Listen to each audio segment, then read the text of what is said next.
What you doing? Hey, I'm gonna continue working on that machine, the grabbing machine. Okay.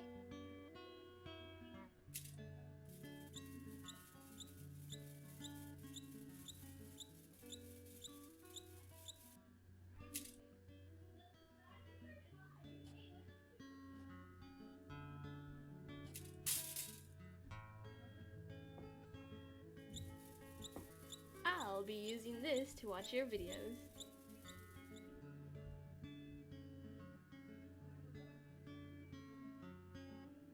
Well, hello everybody, this is Blender Pretender, playing with Blender once again. This is going to be a part 2, I believe. Part 2 of, well, it all depends on how it goes. If I get this to be, to work out the way I want to, I will be posting these videos. This is part 2 of working with a file on which I worked yesterday. That file is building a, or modeling, not building, rather, modeling a video game. It's not a video game machine, but it's one of those game machines in which has the claw that comes down and picks up the little stuffed teddy bears or stuffed animals that you see in some places, such as arcades, or in some cases in some restaurants. So here's the model where I left off yesterday, and there were a couple of things left to be completed, to be done correctly, I think, and that was working with some of the stuff on the top there, the mechanism that makes it work, and the claw itself. So today, yesterday's video was pretty long, 2 hours and a half. Today, I really would like to start tackling some of the unwrapping and some, because I'm going to have to put textures on it. So some of the texturing and see how I'm going to go about giving it materials and textures. So that would be the focus today, except that I still need to do some work to clean up some of the things that I left off. And that is the claw. The claw I left it on the lowered position in the closed position, and I think it needs some more modeling work. So I'm going to quickly just address that. So the claw itself and the mechanism on top were separate objects, separate items and things that I can work with. So I just hit the slash there on the number pad, and I was able to isolate. There you go. So there, I got my keys and isolate it so I can look at it. Now, if I go to 5 to look in the orthographic, what I need to fix is this claw thing. Oh, I needed something else. So separate object, which is this one right here, and this one right here. So again, isolate that going into the local view, and the problem here is that in the closed position, this thing has to be up. This gadget that brings it up, it has to be up here, because I think what happens, the way these work, is that you got 2 cables, maybe a cable within another tubular flexible cable that come down, and as it retracts, I think this one pulls up and actually makes these come down and grab the animal.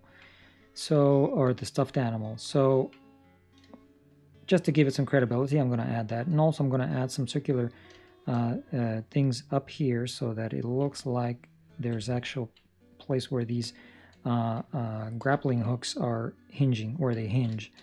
So, okay, so that's the target for right now, a few minutes worth of work. What I'm going to do is, let me backtrack a little bit here. Let me take both of these, take every one of these and shift duplicate them. I'm going to hit M, remove from the local view. That's fine. They're in the same layer, but I'm going to move them on to, well, here, let me do it right now then. Grab, if I were to select them right now, they're identical. The names I may have gotten, the ones that have 01 on them, who cares? I'm going to move those to the junk collection, collection number 3. Now going back to these, in the local view, I get to work what I was going to do. So what I'm going to do is go into each object and select only this one, and select that too.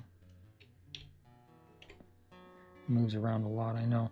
And select those and move them out of the selection. What else? Nope, this one too, Alt A. So this one too right here, link P selection. So I'll separate that. This is going to stay the same. And now what I'm going to do is go back into the working on only one side and then rotating it in an array. I think it'd probably be best, easier to do that. Link,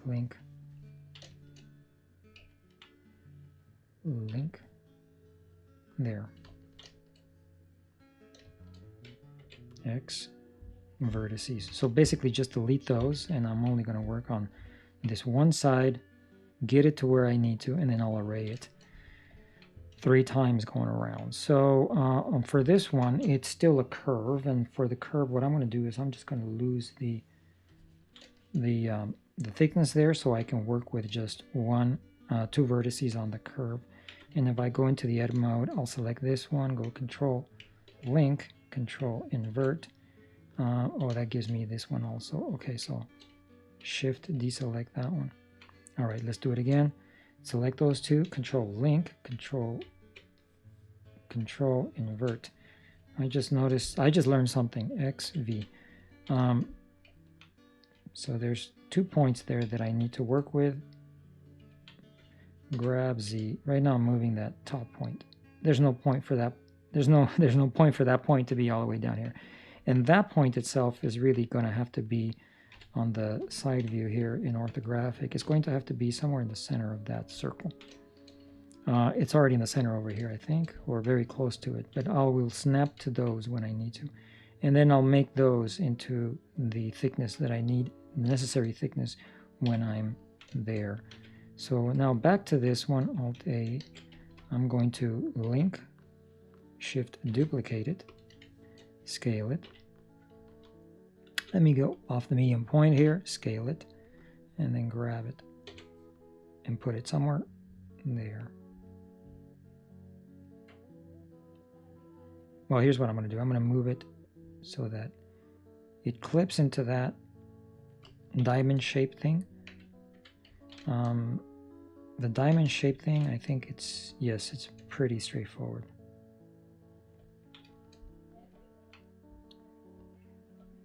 So all I need is so back Z to look at the solid view.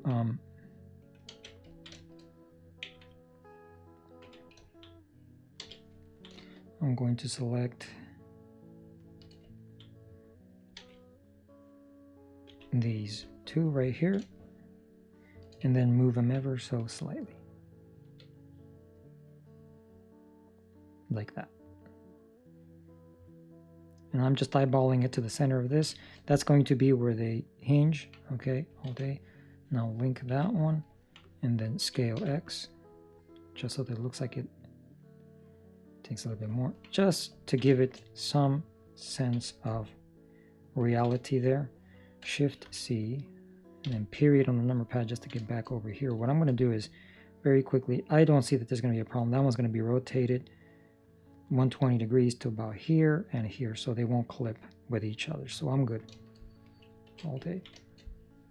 All right. So what the problem was that it's in the closed position, which either way I can model it closed or open. I'm going to model it in the open position.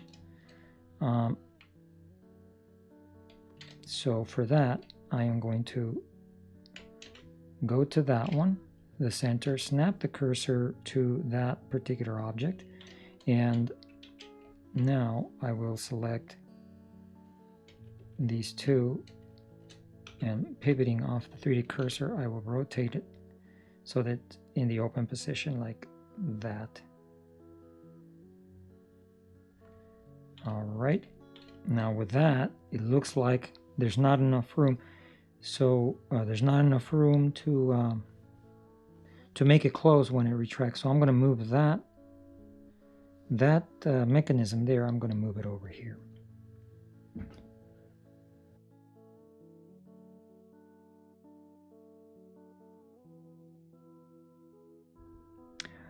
Yeah, I think I'm going to move it over there. And for that, I'm going to just select that one and then grab it and move it over here. For these, I think I would just grab all of these vertices and go Control X. Now on the face, I'll select that one and I'll just do what I did previously, which is inset a little bit, scale it off the medium point here, just scale it down, and then extrude somewhere where it clips to this. That's all I need, I think. I'm going to select everything and go Shift N, just in case any of the normals are not where they need to be. Okay, so that's the open position, and what I need is a condition where this retracts up, these obviously, let me go look at it. If I were to count, or let's add a plane here, scale it down, grab it, put it right around there, and go off the cursor.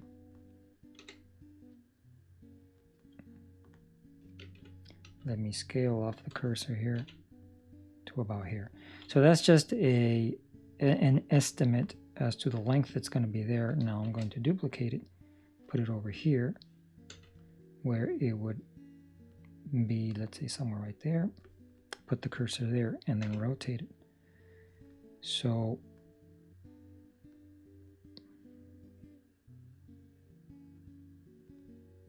this will be rotating down like this, and this one will also be rotating off of here. I'm going to duplicate it over here,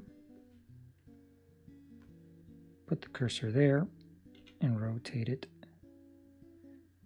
to about there. Scale it. So I'm just giving an eyeball there. So when it retracts,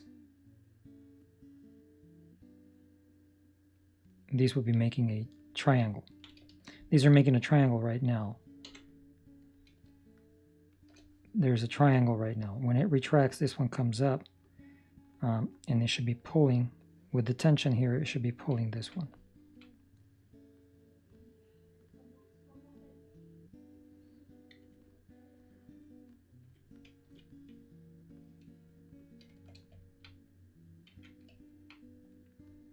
Okay, there, because I have the face selection, so that's why I wasn't able to select them. And they're just faces. If I were to look sideways, they're just plain faces that are looking that way. So these two have to come to a triangle intersection at one point in time. And I wonder if it's just a matter of Control Link, rotating it some more. Probably right around there. Control Link.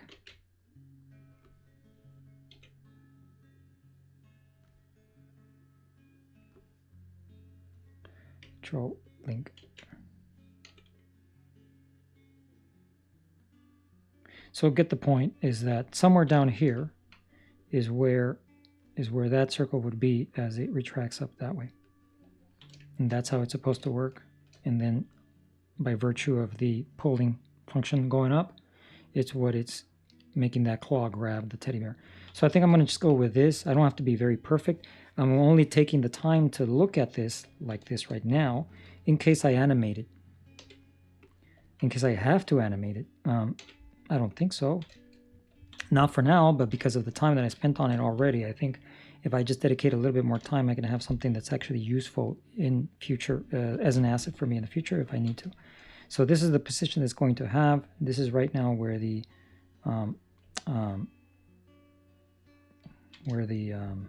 claw, open position would be this. I'm not sure what to call this. This would be like a ring. I'm thinking this will be the retractor ring. If I don't have another word for it, but this is like, yeah, the retractor ring. that just pulls it out. So now I go back to, well, first is go to this one, so control link, select that full circle there, shift snap, cursor to selected. Now go into the curve there, select that point, shift snap, selection to cursor. Go back over here, select that one, snap, cursor, control Z, shift snap, cursor to selected. Now back over here, take that point, snap, selection to cursor. All right, so now I know that whatever thickness I give it, regardless, is going to be terminating at the center of those, and I can use the center of those as pivot points in any animation that I would rig in the future. This doesn't necessarily have to be in the center, but it would pivot about the center of that one. So I think that's good in the open position. And since it's all the way down, I think that works because that's the open position all the way on the bottom. Control save. And then I have to figure out, I said I was going to use the shape keys to make it come up and down. The dangling function there, that's more stuff that I have to do it so it looks like it's on a cable that actually dangles, and so that requires more that I'm not going to get into. Effort, I mean, more effort. So this is fine. I think this one, I'm just going to be a little bit more exact about it. Take that one, go in there, and take that and snap the selection to the cursor and make sure that that touches. And I'm going to bury that end into the diamond shape there that retracts, which is fine. All right, control save, tab out. So now for that curve, I am going to add the thickness back.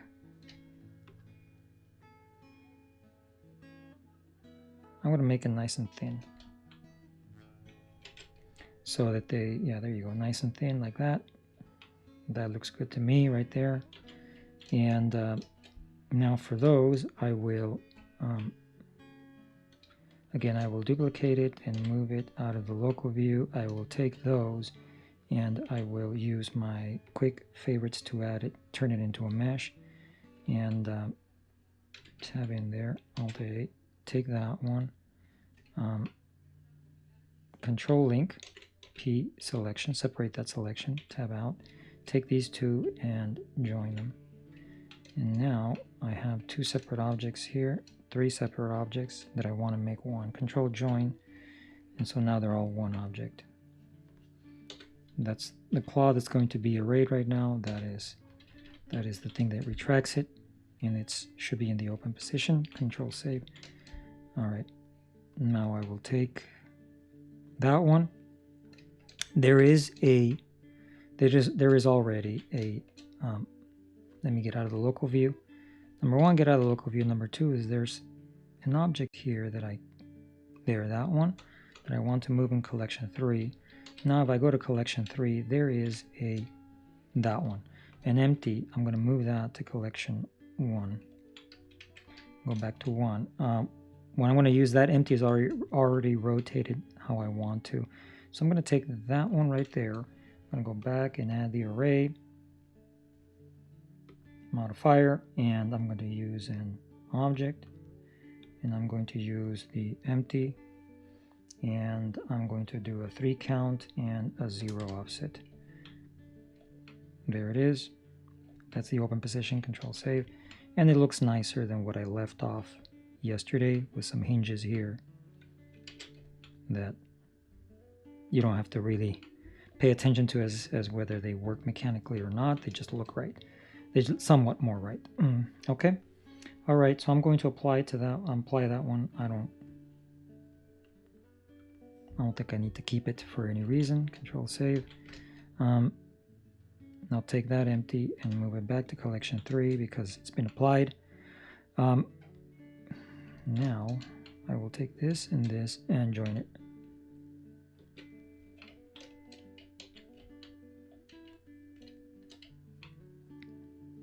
Although I'm just thinking if I were to add bones here for the animation, for making the opening and closing, I will have to then use also bones for this to, go up and down, retract.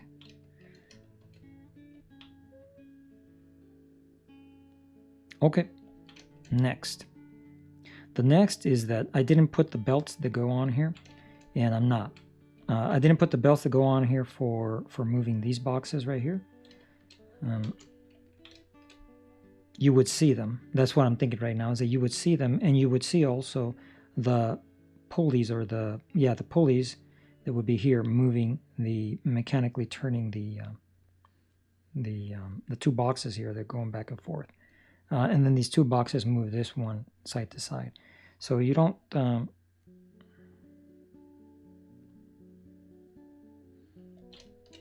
I can add those later. So they're not of importance. It looks right now, if you were to look at it, like there's mechanical stuff that moves it. So those are not of importance for today. Moving on to what I said I was going to do is I need to now start turning this into something that I can texture paint or give materials and all the good stuff. I want it to be one object because I don't want to clutter my scene where I'm planning to use it with multiple separate objects that are parented, even though that's perfectly valid. I just don't want it that way. And so for me, I'm going to join everything. Make sure everything here is joined. And I'm going to join it to the very first one that I called bear claw control join. So I just did A for select everything. I just realized that one's not something that I want to join, so I'm going to hide that one. And I'm going to hit home just to make sure that there's nothing extraneous outside of my view that I would be joining. So I'm going to hit all, select this, and this bear claw object here, and go control join. So now they're all part of the same object. Even the wheels. And the wheels must have lost their modifier then going in here, which is fine. No, it's not. Control Z, Control Z. Okay, Control Z again. There. So the wheels have to, I'm going to go, oh, they're on a driver. The wheels are on a driver, so I'm just going to delete the driver. And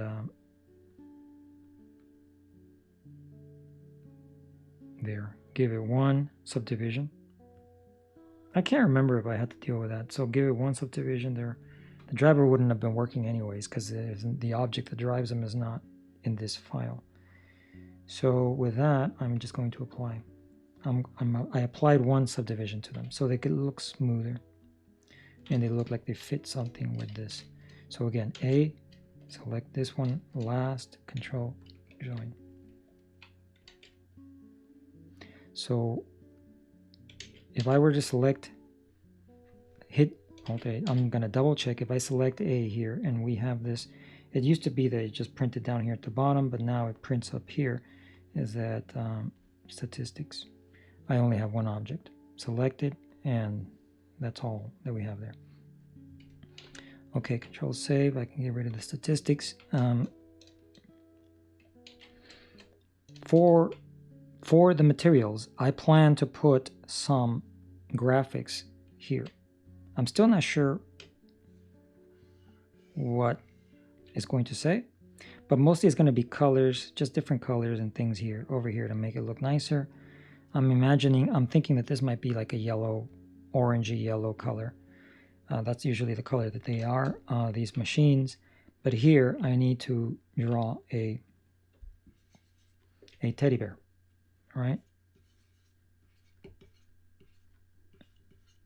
I'm going to draw a teddy bear. I want it to say play and win in a star pattern maybe. So it takes some room there, even though it's going to look like it's a poster that is pasted on this. And then put the little teddy bear here. And maybe this will also say, so that will be here as well, play and win. And then this button here itself will also have to say push to win.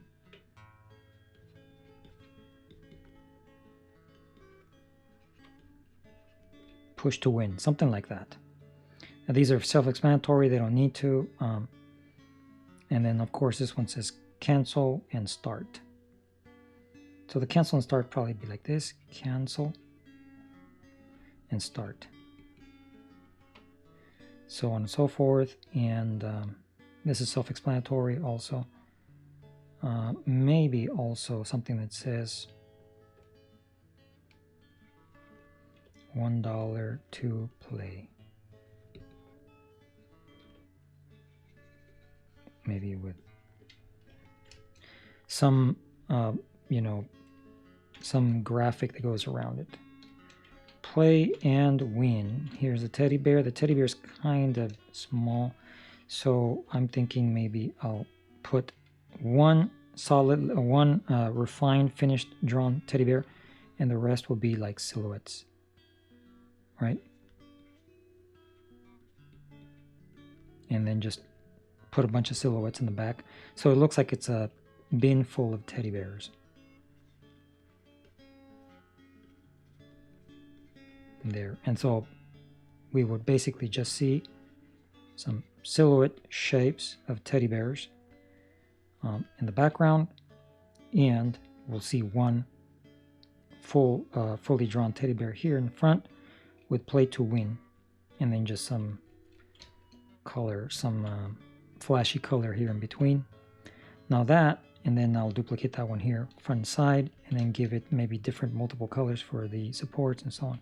So how do I do that? And that's the fun part, but it takes a long time sometimes for me to do this kind of stuff. So game plan, what are we going to do? Well, first off is I'm going to jump to do grease pencil. Let me go and show, I think it's this one. Does this show correctly? All right. So with this one, I'm going to show, yeah, it's backwards, but just, they're mirrored, basically. They are mirrored. I went ahead and did some sketches. I just want to illustrate this for some people. Not everything has to be in the computer. Thinking about what I have to do, these are my sketches here. And this one, basically copying this one to put the teddy bear. And then there's this one.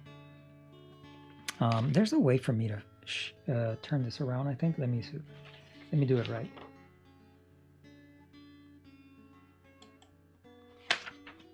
And that is the correct shape. I'm doing this on purpose because I'm going to use this right now to my advantage a little bit. All right, so these are my sketches.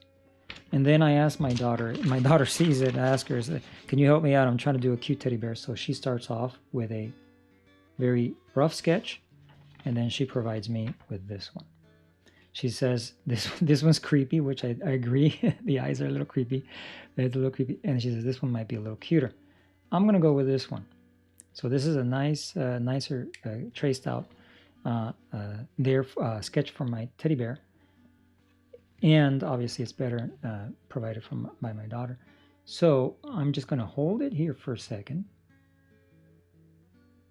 I am going to show a little something here that I do sometimes, every so often. Maybe some of this stuff is going to go away. Let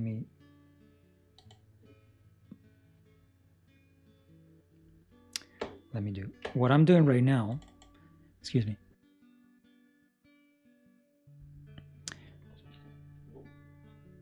Just for anybody that's wondering, what I'm doing right now, you can't see it there. Let me show the screen. So what I'm doing right now is using the internal snipping tool. It's called snipping tool in Windows, and the other programs might have other software to other operating systems might have other software so that you can do a screen capture. But this snipping tool basically gives you a screen capture of the screen that you're looking at. So in this case, I just did a window as an example. It gives you a screen capture of the window, in this case the window that I'm working with, that I have drawn there. And then gives you the option to save it as a PNG.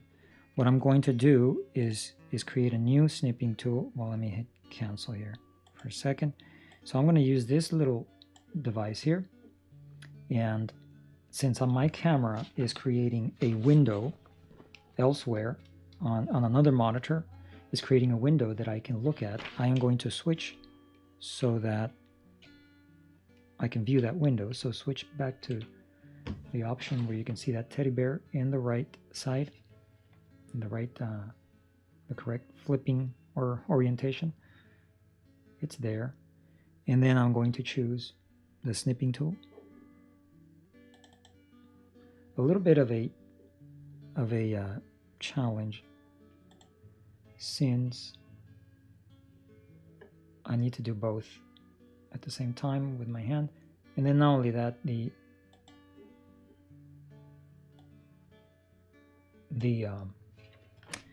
camera doesn't want to focus very well, but I have it right here now.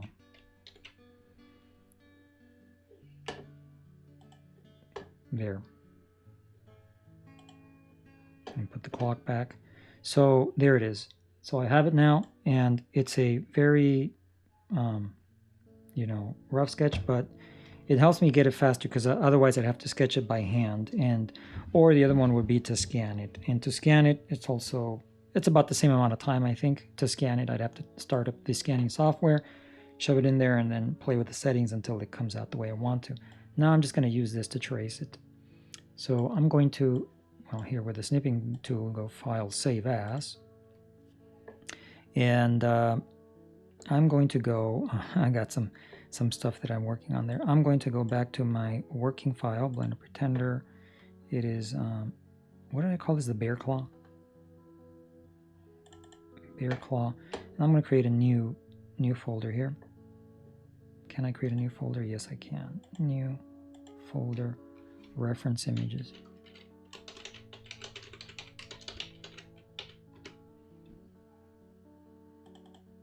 And here, save it as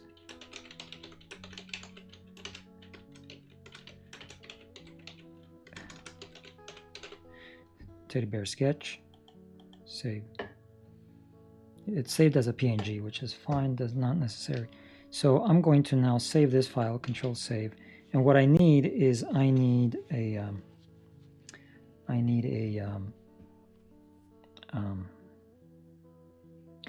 new file where I can work with grease pencil. So Control Save. What I'm going to do is I'm going to, for the purposes of being able to do this a little bit faster rather than starting something new, it might confuse some people if they're following this, but I'm going to I'm going to go into my Blender files. I call it the asset folder. It's some assets, some not. So I have a painting template. I've done it and I've used it for some other videos. So even though it says 290 on my painting templates, it's, oh no, I don't want it. File, actually I'm going to quit this Blender and I'm going to use 283. So I just opened 283 over here. File, open, and then, okay, so I'm already there in my asset folder, Blender files, painter template, and I'm going to open that painter template.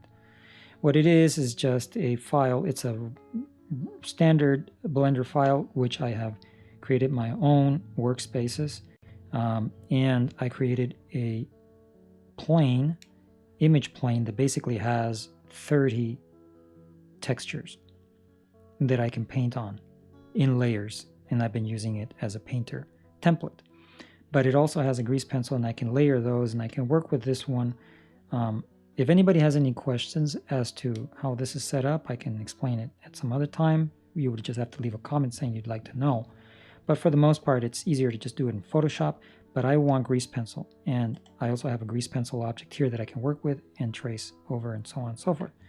So that's why I'm using this template, or a brand new file as well. So it gives me options that I've already set up for myself. So that's why I'm using this. I'm going to save it as, this is just some cleanup work that I need to do here. Save it as Blender Pretender Bear Claw. And I'm going to create a new folder. And I'm going to call it Painter. So this is where I'm going to put my Painter files. Even though it says 290, it's not, it's 283. I've already gone and changed it. 290 crashes and it has some problems when you're painting, when I was painting last. So that's why I'm using 283, more stable. And I'm going to call this Teddy Bear. Teddy Bear, save. save. So now that I have it saved, I'm going to, I have packed the external data into that template file. So now I need to unpack it. External data. I am going to unpack it, and I'm going to unpack it to the current directory. And I'm going to do this off camera, but basically off camera I'm just going to verify that I have the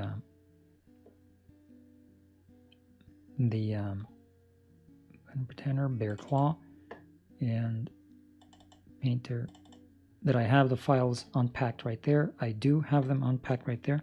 Now I will go File, External Data, and automatically pack them again.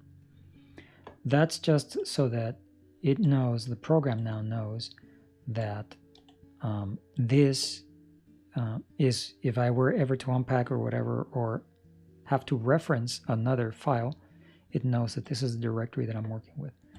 So the directory, by this, I just emptied the directory. It's empty. It's just there as the directory with the textures, but they're all packed in here in the Blender file. Control Save.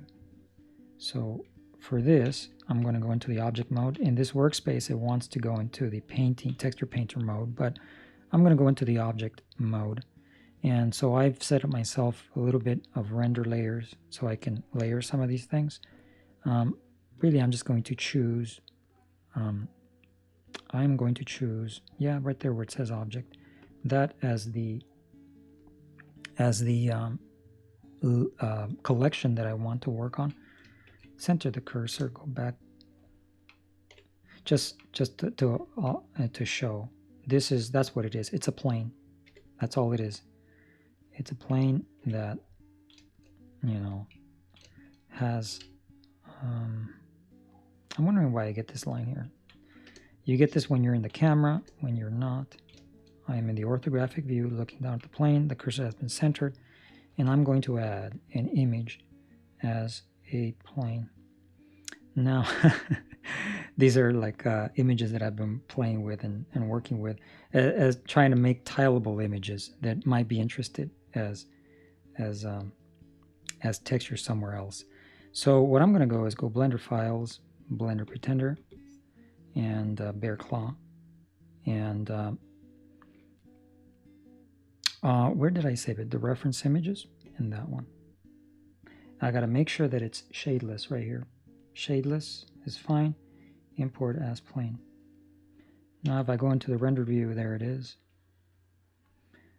I can scale it down to where I think I need to be. I'm going to work bigger rather than smaller because this plane is kind of small. It is not. The plane limits of the plane are really 1 by 1. Grease pencil has a threshold within which the lines do not get any narrower, and at this scale you reach them pretty quick. So now I'm going to choose the grease pencil, and I'm going to go into the draw function on the grease pencil. So the grease pencil, I have it already set up. Grease pencil has many other levels and layers of functionality. Very good. But obviously you can get confused with if you're new to Blender and all this stuff. But basically here are the tabs for what are, I was going to say colors, but what are materials. The same, basically that's the same tab as materials. Materials for drawing with grease pencil. And this is for layers. Layers. It's called layers right here. Layers for the grease pencil. Well, the materials, depending on which one you choose and you're working, the materials will assign the color and how it's going to look in terms of either the stroke or the fill and so on. But I have created two what I call vertex colors, and you can see right here. Maybe I can make this bigger, or maybe just, no, you can't. Here, make it smaller so it can be read. Vertex color fills, vertex color line. So what I did is I just created two materials in the material palette for this grease pencil object, and the vertex color.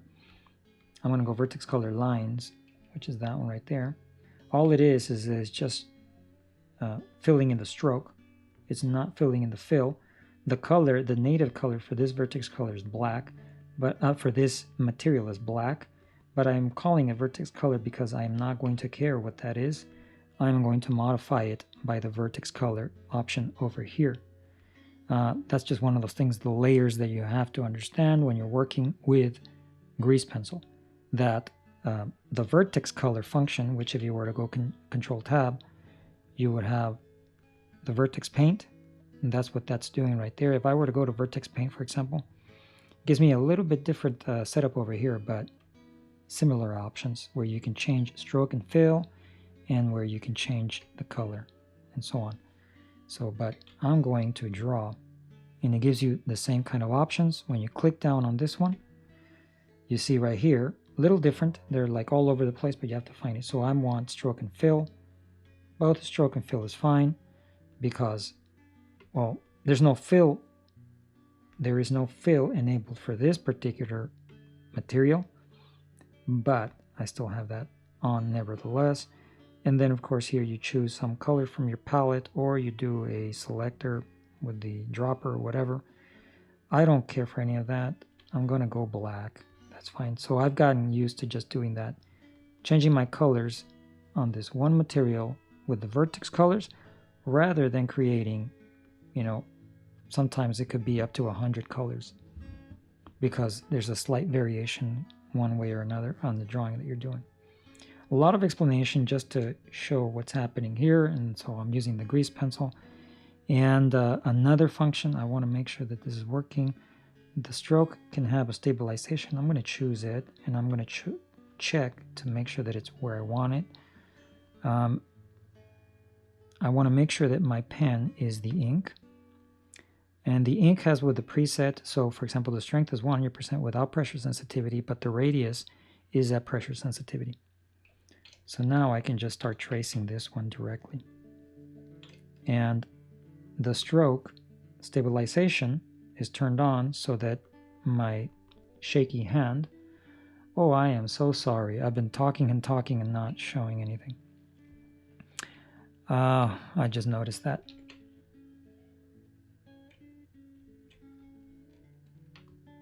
Oh yes, I have been showing everything. I got confused. I thought I was showing the screen capture earlier. Oh, such confusion. Let me go window, toggle full screen so we can see everything. Okay. Yes, I wasn't seeing my hand. So my hand is still visible up here in the top right corner. And what I was just saying is that my hand might shake as I draw this, and therefore the stroke stabilization is good, which can be toggled by doing okay. What's happening? I think it's Shift S. I thought it was Shift S. Or is it Control S? Control S saves it, of course. Shift S, snap selection. No. Don't tell me that does not change. I'm using 283. S is for the color picker, which it's not working.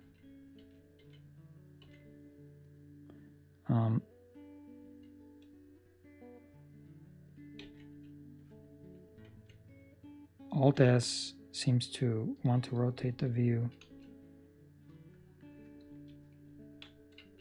Shift S is giving me the snap function while I am in the draw mode. That is not what I expect. Let me go back to the object mode. Yeah, it's sometimes there's little things that. So the grease pencil object just says grease pencil layer, so that I know that that's what that is. But if I go to draw, I have my ink pen, everything's set up, vertex color, so on and so forth. Everything is set up, and I was on the wrong layer anyways. Lines, so, well, perhaps it doesn't work on the grease pencil, the stabilization function. Maybe I'm getting confused with the texture paint. In the texture painting function, it probably does. So perhaps that's just me. The other thing that can happen here is that on the number pad is I can use the arrows, which is the 6. I'm hitting the 6, now the 4, and I can always just rotate. So that was obviously too thick, so I'm going to bring down the size. Control Z. So what's happening is that as I do the stroke there, it has the 40 pixels that it needs in order to calculate and smooth out the stroke. I can bring that down to 20 pixels, I think. And then the 90 is how smooth you want it to do. I'm going to bring that down to 0.6. So I'm going to bring it down substantially. I don't mind if there's a little bit of jitteriness. So that it's more fluid and I don't have to make that stroke go past that much. And then as I do this, I have to now try to draw not so much from the wrist, but be more free with the drawing, with the stroke that I'm creating. So in this case, if I were to draw from the wrist, I'm resting my hand on the tablet, and that's probably not a very good idea. So I would want to be moving my arm more, my whole arm more, for example, this stroke right here. A couple of smoothing that needs to happen there. That's because I brought down the stroke smoothness, but that's fine. And that's the cool thing about grease pencil, is that you can always fix that.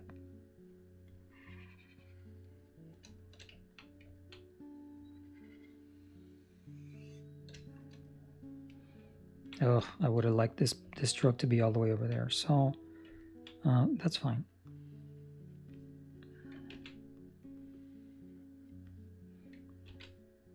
I'll keep them as 2 strokes, but I just got to make them join. I can join those. All right. This is like a nose, a heart nose. And then you got your eyes. The eyes can be done with a circle that just turned oval, but in this case, some of this thin and thick areas I'm going to take advantage of. I'll make it work here in a minute. All right. Go back to 7. I moved my perspective there inadvertently, but now, all right. I hope it's not coming through. I have there's some guests at the house and they're making a lot of noise. So, all right. My daughter drew a bow onto this bear. I'm just being true to the design. I'm not sure about bows on a bear. It gives it the level of cuteness that I couldn't give the other one, right?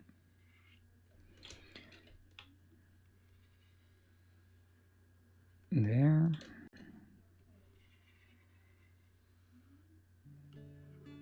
I like the droopy hands. There's the droopy hands. I'll fix that later.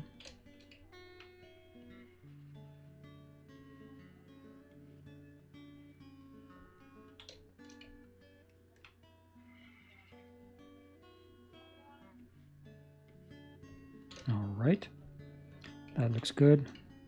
So this is kind of like the chest area. I'm just gonna go out. The problem with these tablets is that my hand, I see some people with some gloves, probably I'll buy one. My hand gets so much friction on the tablet surface that as I'm trying to even just move my hand while it's touching, it's a little difficult.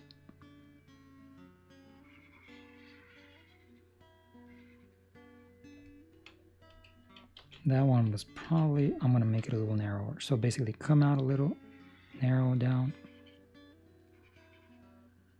And there. That's good. Now this one.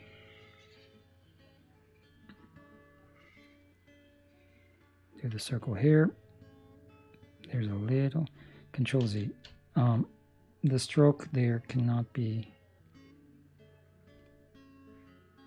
on for some of these because they're too small within the threshold of the stroke stabilization.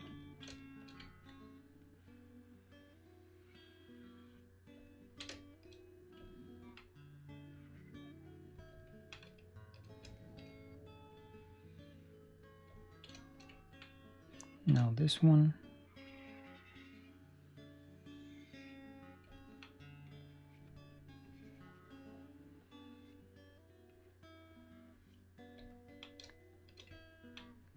take the stroke stabilization off, and then do this, and now do this. Go back over here, turn it back on, and do this one. So I'm going to redo that one. There's a lot of variability with the stroke thickness on both these. So those are things that I basically have to fix, and I do those with the sculpt.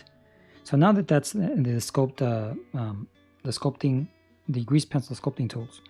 So I can turn off the teddy bear, make sure this is the object that I brought in, image as a plane, and I'm going to select my canvas now, go into the weight painting mode, or rather object mode, select the canvas, go into the weight painting. What happens is I have a layer that's a gray layer that I had all the way off. I created myself some drivers, some properties and some drivers to make this work as, you know, toggles for opacity for the 30 textures that are on this one object. But it helps, and I learned through trying to paint now with the computer, which since I got this tablet I've been trying to paint with the computer and so on, is that a white background, particularly on a computer, it just really throws me off. Really throws me off. I forgot a line somewhere in here, so I'm going to go back to the grease pencil. I can see that somewhere in here, and then it probably just comes up like this. So I'm just going to put it right there. All right. So now I'm going to go into the sculpting tools, and what I'm going to do in the sculpting tools, it should be already on, but there it is. That is the toggle for the for what you select. Another thing that I had happening, I didn't pay attention, by the way, I should have explained it. Sometimes I turn that off, but sometimes it's good to have it, is the post-processing here that happens here, and then the smoothness. Some of these figures here, what they'll do is while you're drawing the well, first of all, I should have got rid of that grease pencil layer that says right there, because they will print. What I'm doing is I'm selecting one vertex off of every one of those letters, and then hitting L for link, and then X, stroke. That's just there so I can visually see it, because I have a grease pencil object, but if I have nothing, I can't really find it and select it, so I just drew that quickly so that I have a visual to select while I'm working. But what I was saying is that the stroke, where is it? What is it called again? It's not here, it's on the draw options, but some of the stroke post-processing has smoothed out my stroke, but what it's done is interpreted certain locations where it may not need to have any vertices. That is critical if you're going to have many of these in an animation, because the computer basically has to save data for all these vertices. Well, if you can imagine, you have hundreds of frames, you can have millions of, I would imagine, maybe millions of vertices they have to contend with, a computer has to contend with. So if you can simplify these strokes, it's better. But for a single drawing, it's not a big deal, and you could do it on your own. You can keep it, I'm going to rotate the whole thing. You can keep it without turning that on, that function on. I'm saying, this is my opinion, by the way. I'm not saying that that's the way it's done, but you can So anyways, if I turn that one off, I found, let me test it. Turn that one off and do that one. Now go into edit mode, select everything, and it has a much smoother and consistent spacing of vertices as it goes around versus these ones. That's because these ones have been simplified. If I were to go and select that one, go link it, right? I don't have to do control link. I did control link, but it's really just link. I always forget this.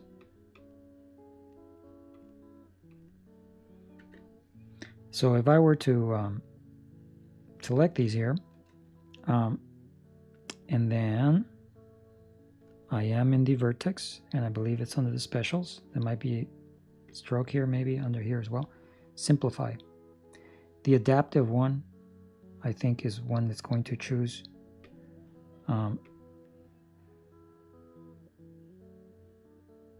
you know, based on how the program works, it chooses certain places to keep or delete the vertices. So that's what it's really doing. It's simplifying the stroke as you're drawing it.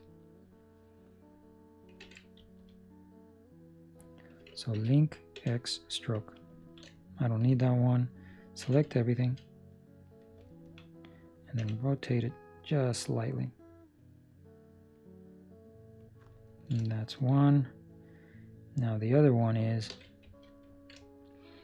I think this foot's a little low, so I'm going to choose with the circle select a few of these, make sure my proportional editing is on, and then grab in the Y.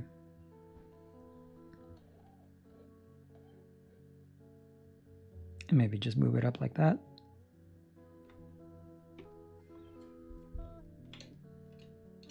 I like that. I'm going to select everything and then see how it looks if I scale in the Y a little bit. That makes him a little, I think that makes him a little cuter, maybe. And then what I'm going to do now is, there isn't the same function for hiding the strokes. So I'd have to have the selected strokes in a separate layer, I think, if I wanted just to move these, but I want to move just the just these, but I'm going to pull it anyway. So grab Y, maybe just pull it out a little bit. I'm elongating that paw because it doesn't look as long as the other one. And now I'm going to use circle select and do this, and then grab Y. So I stretched it out, and now I'm stretching everything back in.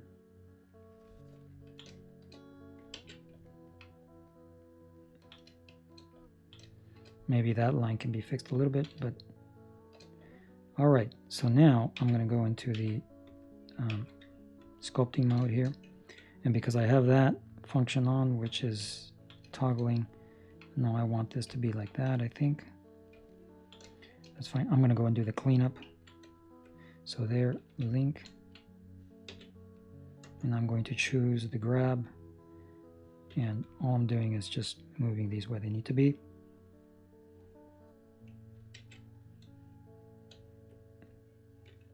So I'm using Alt and then selecting that particular thing that I need. I can use Shift as well, I think. Alt A. I Shift and I select one point, L for link, and then move it over. In this case, go to the thickness. You always have to, the thickness works really fast, so you have to make it very mellow and then work from the edges.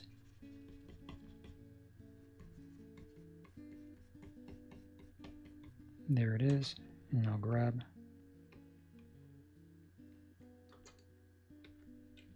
And I use control a little bit, get rid of some of that. That's good enough. Now I'm going around and finding the places where I need to move it around and smooth it out. It's pretty smooth already, so I don't really think I need to link. I'm gonna make this one bigger. here, and in terms of thickness, make that one a little bit bigger. Go back to the grab. There.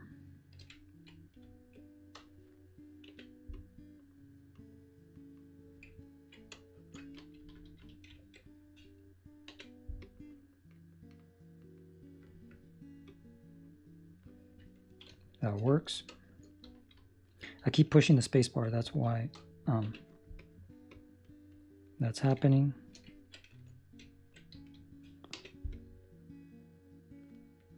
And there.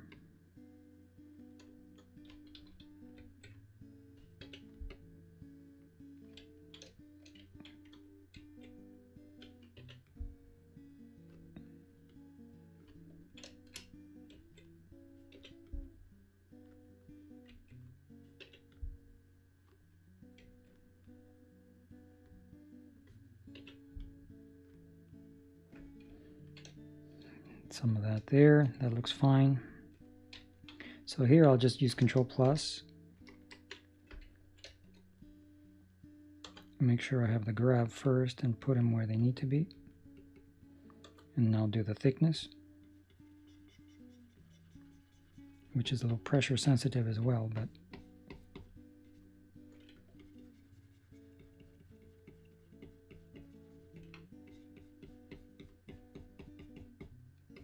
there. Control Plus. So I selected both sides now, is what I was doing. My hand's in the way, that's why I'm rotating it. So I can get my hand out of the way and just make that work.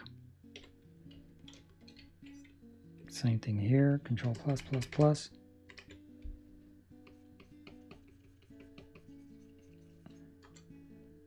And then with the grab.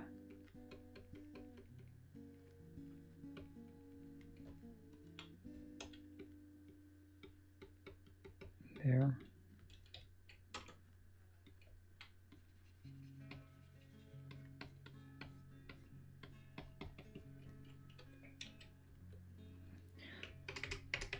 Okay, and there, just give rid of thickness a little bit.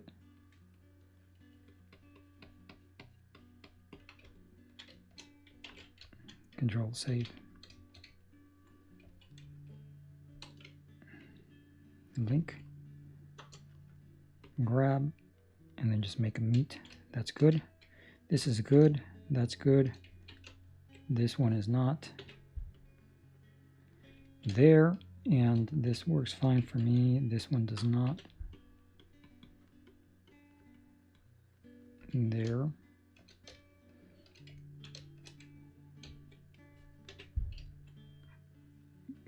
And this works fine. Oops, I hit the Windows key and it starts flickering other things on my computer, so that works fine. Here's what I'm going to do with these. These are circles and I think they're going to be fully black, so I don't care. Do I want them like that?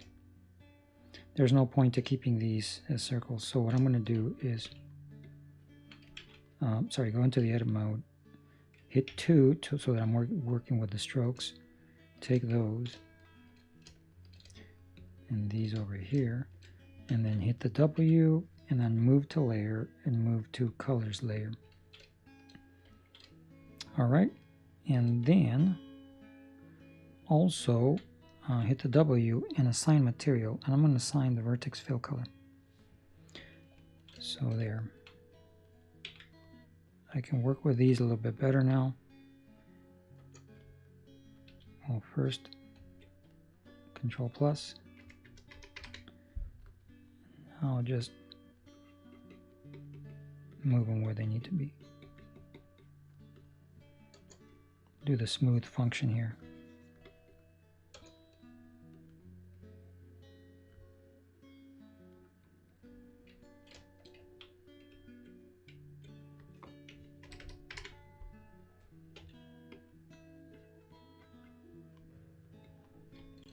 There.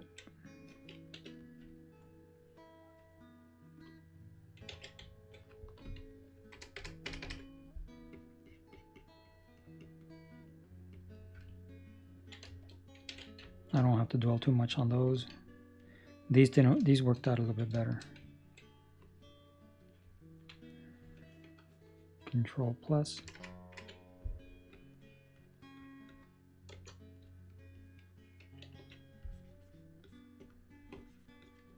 Just smooth out some stuff there.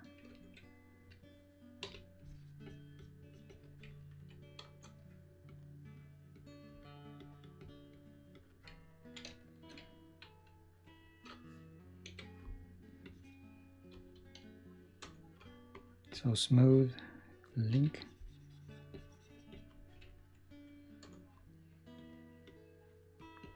So for little things like this is where it's better not to have the simplification, but oh well. And back over here to this, link. Now let me go over here and select one of those, Control plus, plus, plus, plus. And go to the grab. Now I can just grab it, put it where I want to, and make the thickness.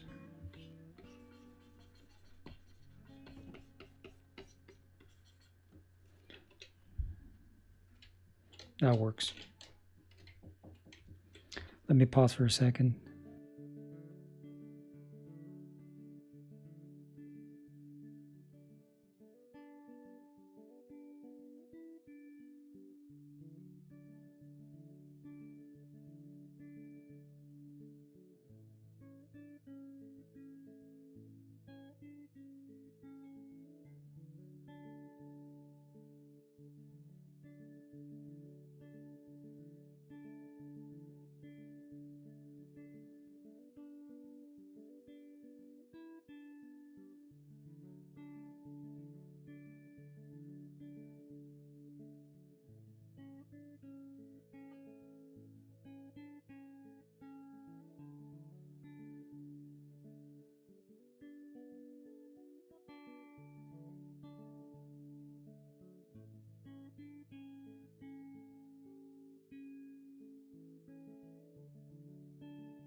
Well, I didn't pause, I just continued recording. What I did is I turned off the mic because somebody had to come into the room. And so what I did right now is I just did an F12, a print. To print. Now this paw here might be a little, this is too thick and this is a little less thick. So maybe I noticed that right now. So I'm going to go and make that work by choosing again the thickness and then just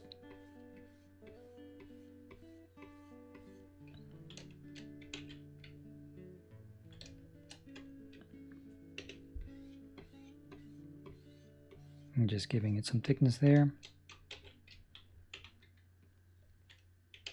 All right, back to the print, the F12. So what I did is, like I said, the objects that I'm working with, it's 3 parented objects, but it's just one plane really that's emitting the stuff that I'm working with. The grease pencil itself is printing, but the way I have it set up is that it prints in a different collection, so that a different view layer prints the grease pencil, that's all. So if I go to compositing here and I look at, the compositing is set up, by the way, is turned off. I turned both of these off so that the program would be able to function more be more responsive rather than trying to process those at the same time. So only when I hit these does it update. So what I have now is essentially a print of a alt home of a teddy bear that is just the lines of the teddy bear. I just drew them. I see something over here, so I wonder if I hit alt and move around. It looks like I have an errant stroke somewhere over there, so I'm going to go to the painter and I'm going to try to first of all go into the wireframe, select it, go into the edit mode, and there is a stroke over there, even though it does not appear to have any thickness or something. Or maybe it's part of the text that I tried to erase. I just didn't erase them fully. Anyways, I have it selected now, so just erase that stroke. Again, object mode, 12, F12, compositor. Make sure that, so now it's no longer there. I don't see it. Now I'm going to go to the viewer node. It's just another tab that basically is just a standard, you know, image viewer tab. So there it is. I'm going to go image. So I select the viewer. I'm going to go image, save as, and the textures. That's fine. I'm going to name it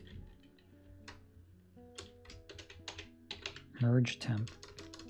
It's just something that I've gotten used to working with, calling it a temporary. It's like a merging of the layers. It's a temporary merge temp. So while I have that, now all I got to do is open that. Now it's a bitmap image in the file. And in the painter, control save, what I can do is, oh, I forgot one thing else. I'm going to go back over here because I'm going to do this. I'm going to try to do this quickly. If I were to do it with grease pencil, it will take a little longer. I'm already recording, and it's already 1 hour into it.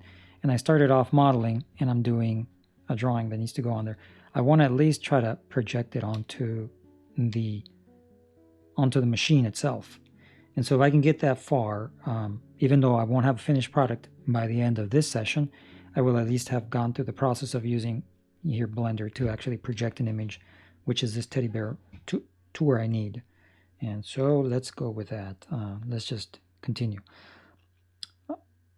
What I was going to do is go back to the compositor. So what I have here set up is basically, this is the alpha. I'm viewing, if I look at the render layer, I'm viewing the alpha for that render layer.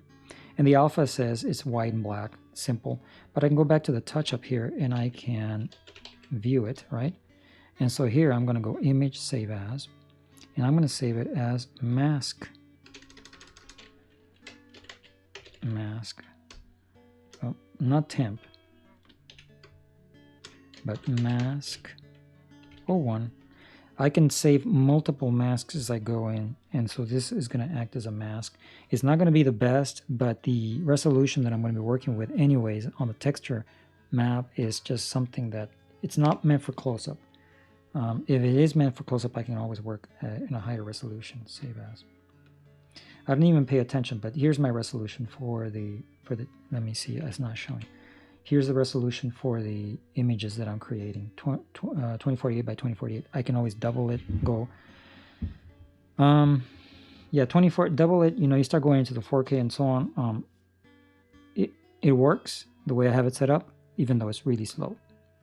So, you know, it's just, this shoulder here might be a little high compared to that one, but I'm going to leave it.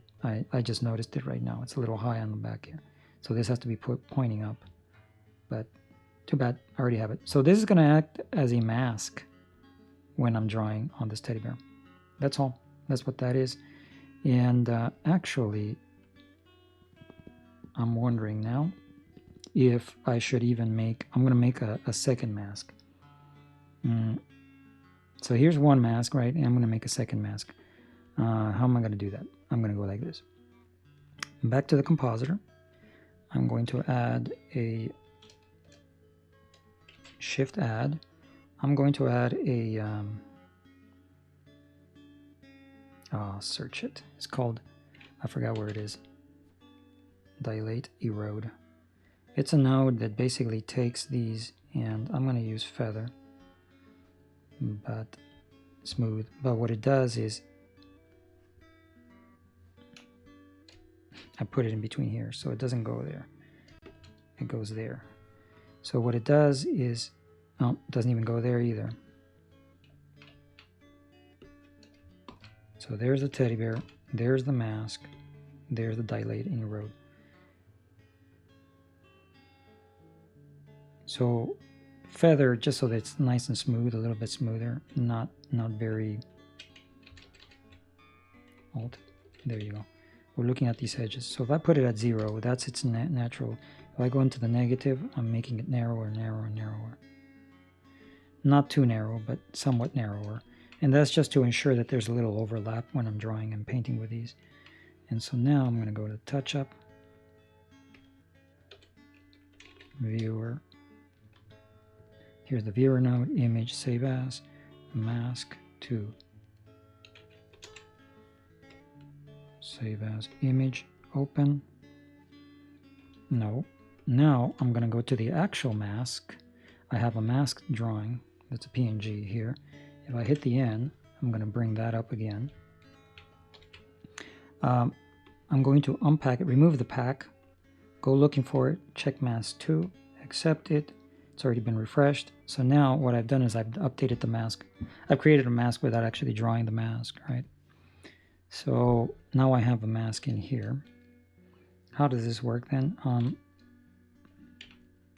Go to the object mode. I'm going to turn off the grease pencil. I'm not going to render that anyway either. What I'm seeing there is the mask. So the mask itself is another object that's projecting the mask. I'm going to turn it off. Well, turn it on for now. I have on my quick favorites where if I have it selected and I'm in texture paint, in my quick favorites, I can turn the mask on and off. All right.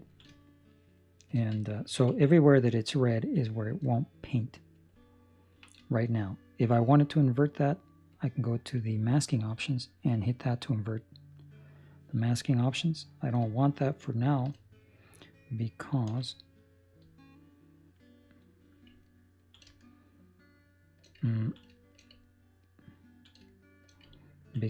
now what color is going to be this teddy bear? This teddy bear, I'm going to go like a yellowish color. So I'm going to go now and just choose my draw brush, which is just a hard color, hard draw brush, and then select yeah, that's fine. I'm on the mix, which is fine, and I'm just going to choose a color that like a tan color right there. That mask is not going to save me everywhere, of course. I'm going to have to be very careful as I go like this. Oops, went over the line there.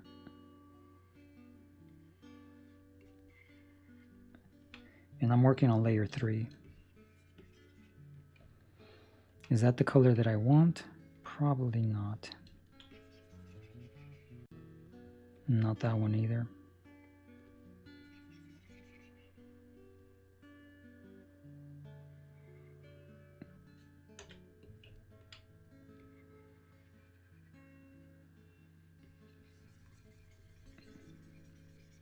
There are fill options. There are filling options in Blender, but they make the program crash.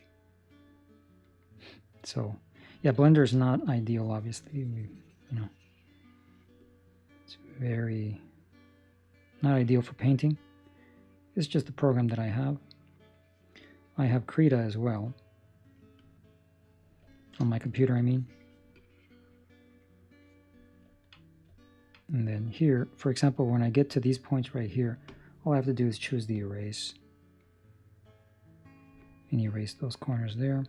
I'm going to draw on that, so I don't care. I'm going to draw it over. So here, it doesn't matter.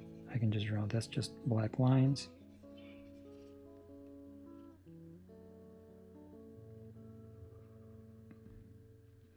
Now this solid filling in probably would have been better done in grease pencil for sure. I'm thinking right now I could have just put this color and Control Z.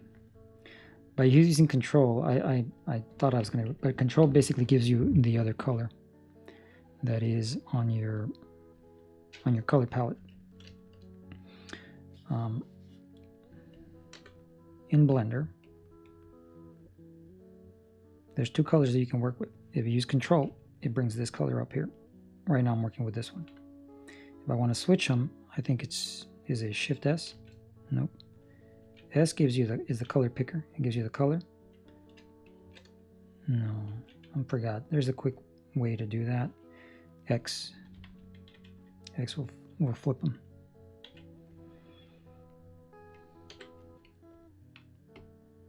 So back to erase and erase through there.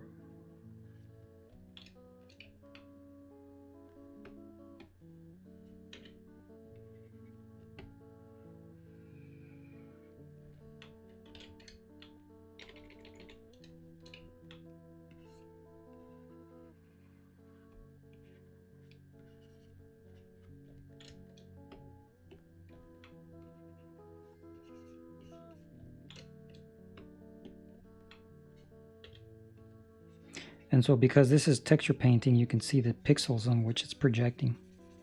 And that very faint outline that's seen right there, that's because of the way Blender's handling the alphas. They don't seem to be in par when you're working with these. Sometimes it works to my advantage, sometimes it doesn't.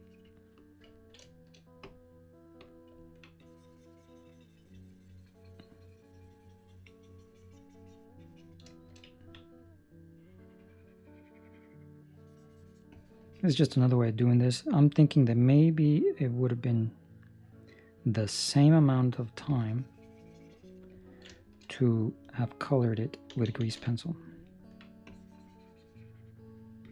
I have that one video where I do the little puppy, and so here's where I go X and then I just use the black.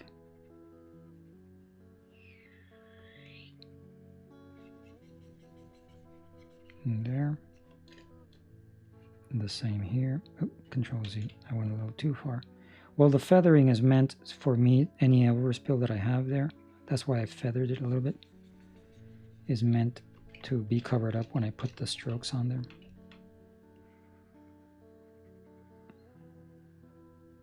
Control Z.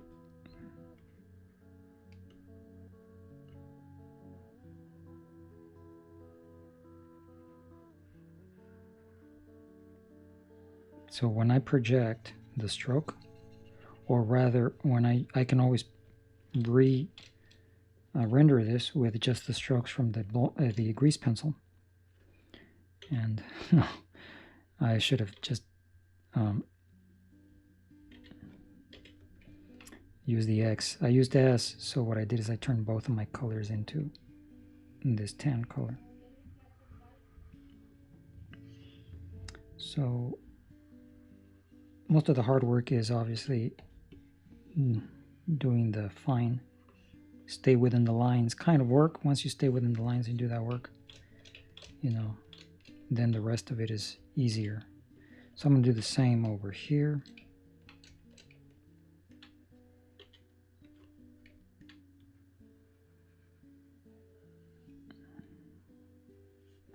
Actually, this bow can be, I'm going to keep it, what would be a nice color for that bow?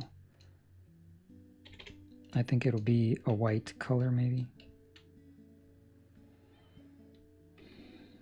Let's go over here. Let's turn it yellow. Fully saturated yellow color. See how that looks.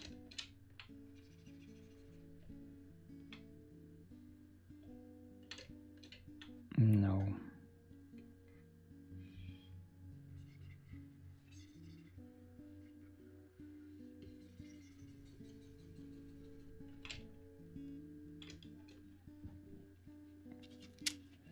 Well, I can always try red. Let's try red.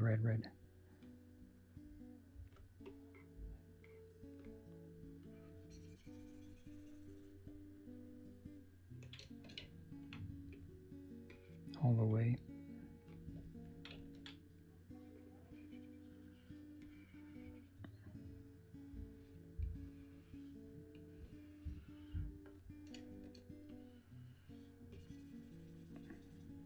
Control Z. No, that's right.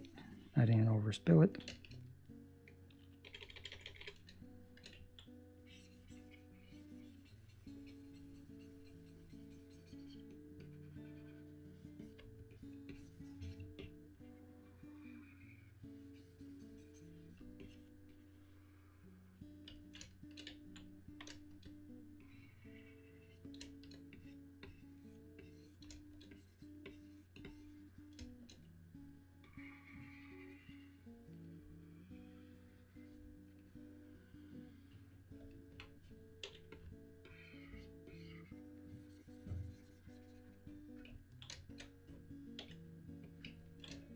Is the whole thing red? I guess it is.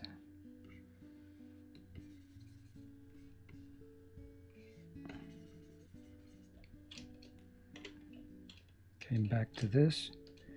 So now back to that color. Control save.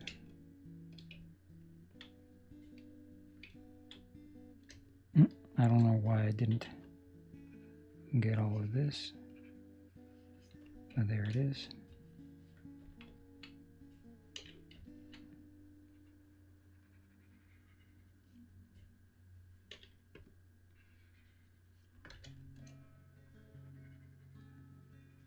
So now it's just a matter of going very carefully and creating that outline. If I spill a little bit, that's okay. It won't come across too terribly.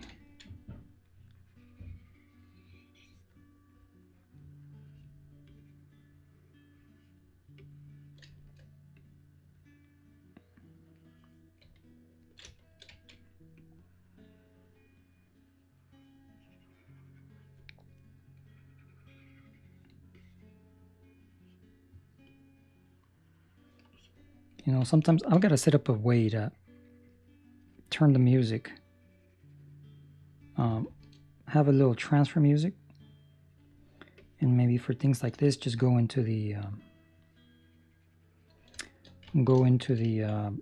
time-lapse option, because it does go, obviously when you're watching the video, it does go faster. The problem is that if I do that, it becomes an editing commitment on my part.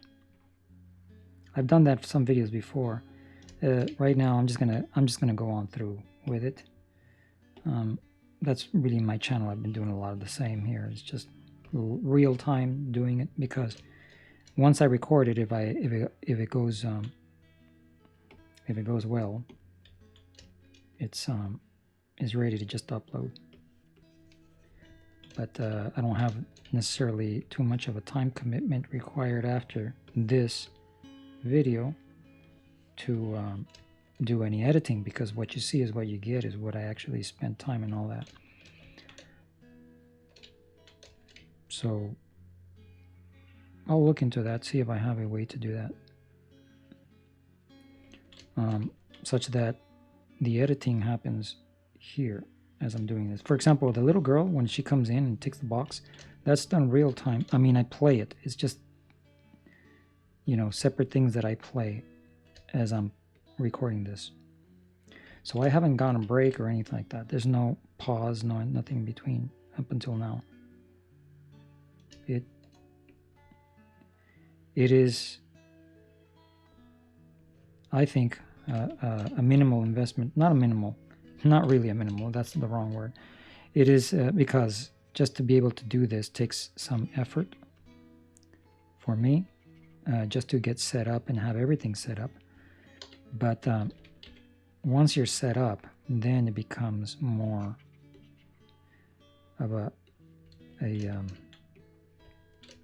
standard way to approach things that doesn't require too much time in the video editing after the fact. But yeah, if you have to sit after the fact and do video editing,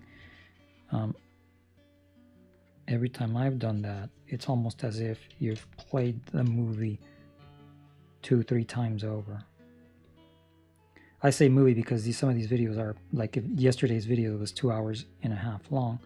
Well, that's like a movie length kind of thing. So, you know, we are used to doing that kind of viewing, or spending that kind of time viewing things. We do that when we go to the movies. We just don't have the patience when it comes to videos on YouTube. Or, for example, the binge watching that now is very common. That's hours upon hours. Some people will binge watch whatever movie that's out there. And I just started, by the way, I just started binge watching The High Man in the Castle. I know it's The Man in the High Castle, but it's on Amazon. Started binge watching The High Man in the Castle. I found it pretty interesting. And the only problem, it's like the only problem, I consider this a problem. I was telling my wife, it's a problem, is that in some cases, it's a world in which the Nazis have taken over everything, right? And in some cases, you find yourself sympathizing with what are essentially the Nazis. There's some aspects of the movie I don't want. It's a spoiler. It's I think it's old. It's not anything that's current, super current. But yeah, you basically end up sympathizing when the kid, basically dies because of the ambitions of the father, that kind of stuff. And so you're thinking, well, but the movie is intended to make you feel that way for the purposes of the story. But I'm thinking, well, they're Nazis. I know, it's in the movie, right? That's just a make-up scenario, make-believe scenario. Okay, so I've already filled him in. I'm going to try to just give him very, very, very subtle shading, some highlights in the eyes. And the paws themselves are just going to be, let me see, the paws themselves I'm going to choose. Maybe I should draw them in right now. Choose this color, but I'm going to go with a more, let's see how that looks. A thicker color, a darker color, I mean. See how that looks? Maybe it's a little too muddy. Let me saturate it more here. There. Anyway, I was just saying, binge watching. It happens,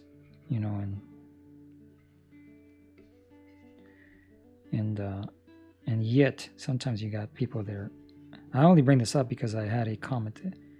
I checked this morning. I have a comment on one of my videos that's like, it's an hour long. It's like, don't watch it if it's that much of a commitment for you. Now I'm going to go to the smooth. So here I can do this right now. And I can go to the smooth. Maybe I'll do the S to pick that color up right there. Control save. And what I'm going to do is go into the mask. So what that does is that switches you to the mask. I'm going to go mask hard is fine.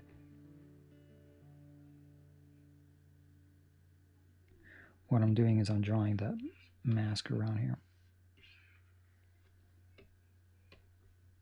Maybe I should have used this one. All the way and get rid of the strength.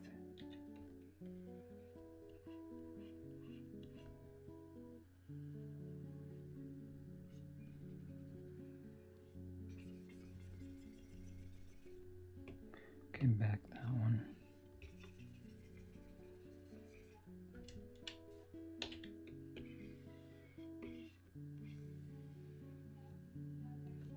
So what I'm doing is I'm creating a mask on the ears.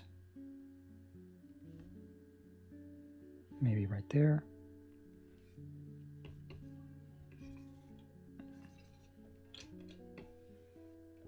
Okay, and then I'll mask over here.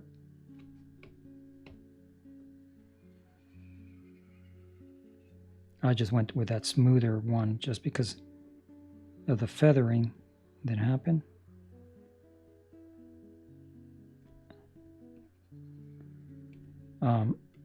When I created the mask,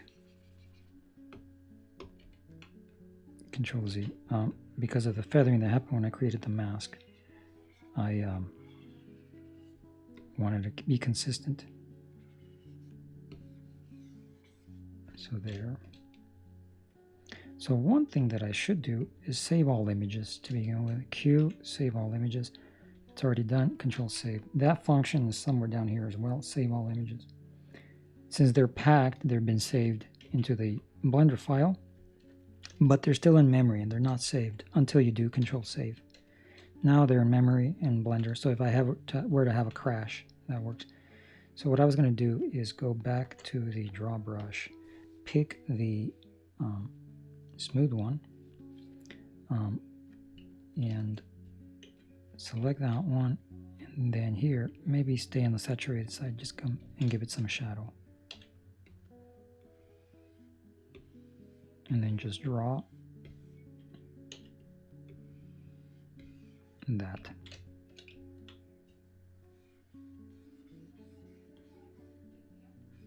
I may have overspilled it, I don't know. Could have made that mask bigger there, but there, like that. And now if I were to turn off the mask, I would be able to see what I've done. If I were to turn on grease pencil, I would see what I've got. So I've got a nice shading that's happening there because they're impounded in the impound yard, right? Since they're superimposed, I can see some problems here with the masking. Not here, but here for some reason. With the eye, I mean. So what I can do is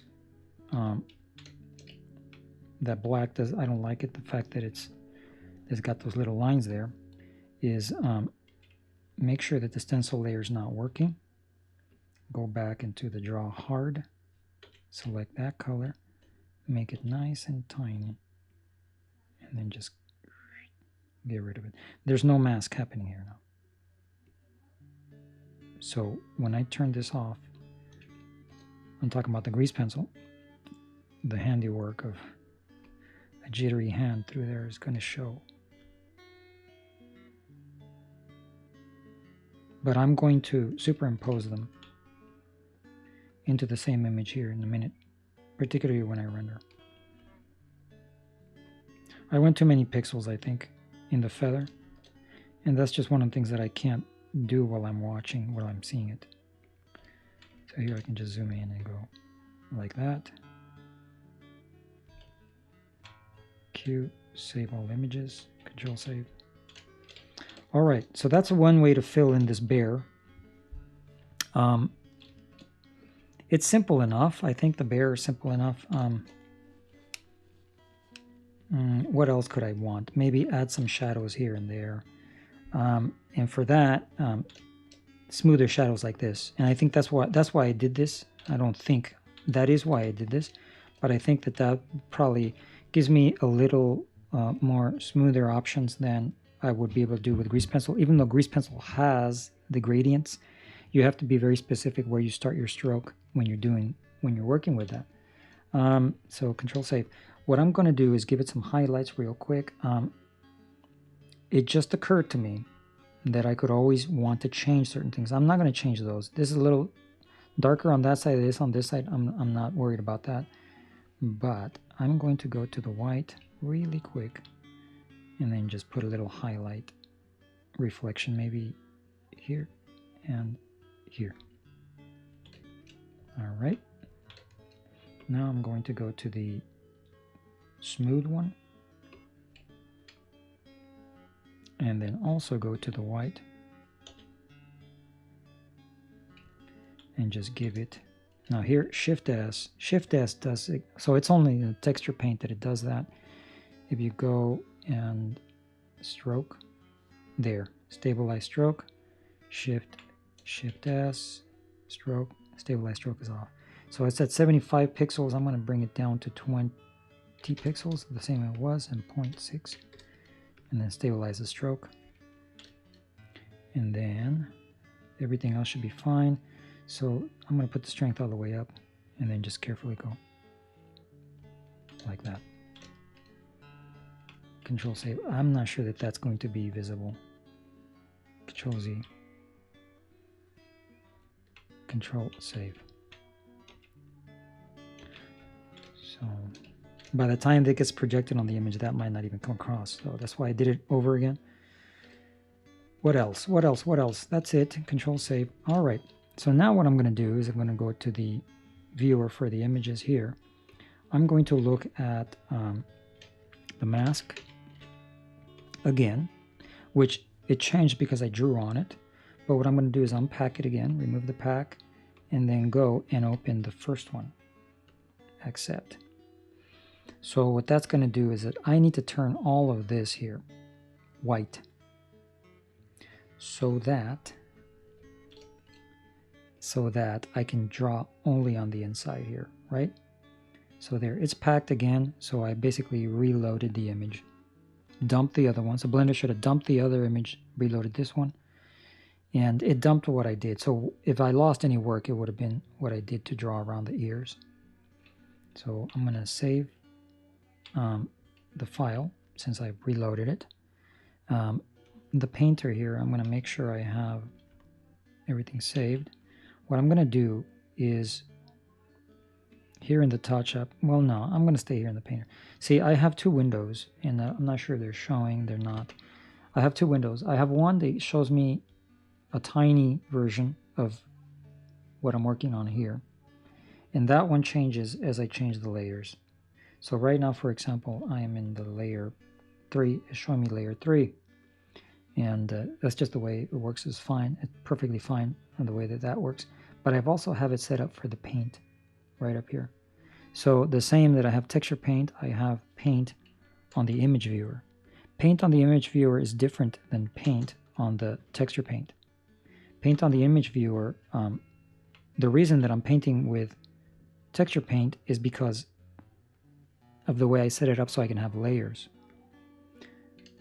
On this one, you can also have the same tools. You can choose also to draw, and you can have the same tools and you do the painting. In this image viewer, I hope I don't get a crash, but in this image viewer here, if I were to choose the mask, I can paint on it the same as I do the other one. And all I got to do is paint white. And not only that, I can also try the fill function. This is the fill bucket. And if I go image or view rather and do the toolbars up on top here, they're not showing because it makes the window smaller when I'm working on there, but they're showing now. It's got some functions here for the fill. It's got the radius and so on, but I think it's fall off tiling. I'm trying to figure out where it is.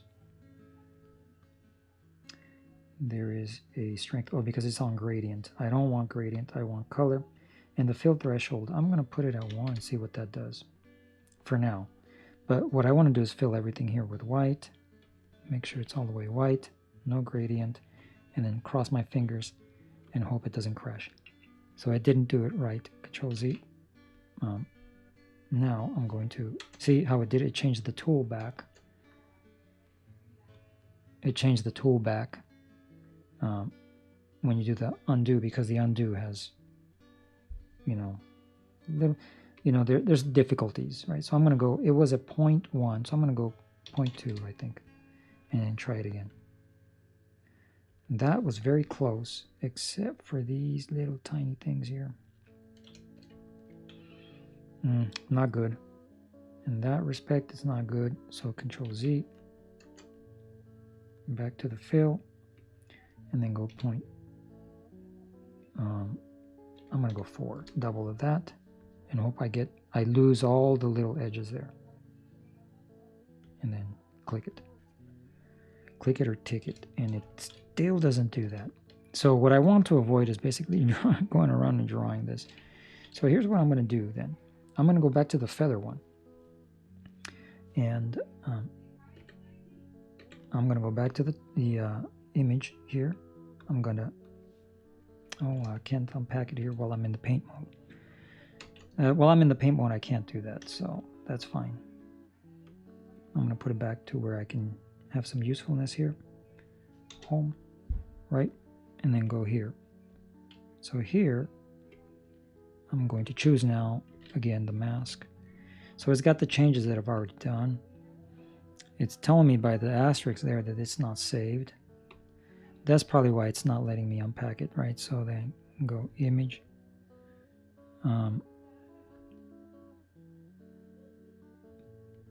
Save all images. Still, there you go.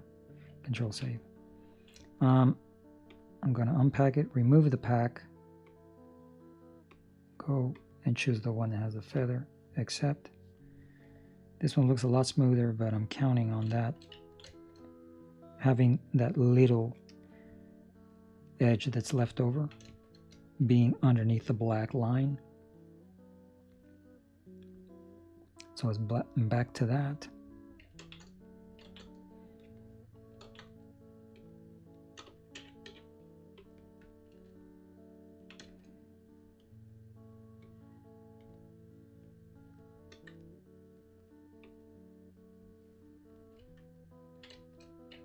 Save the file.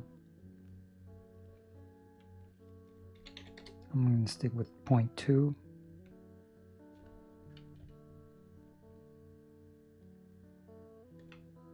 What happens if I do it again? Nothing. 0.3. Nothing. 0.4. Nothing, no change.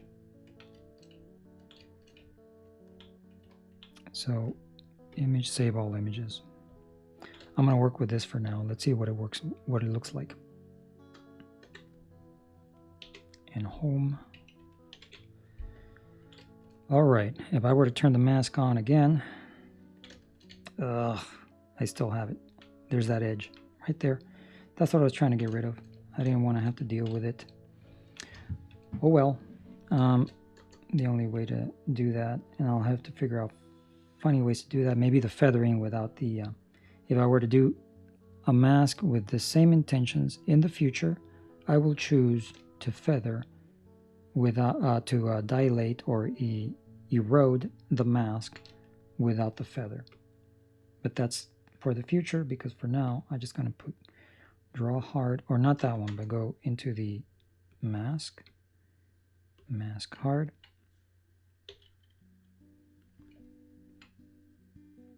And then just do this. Too bad.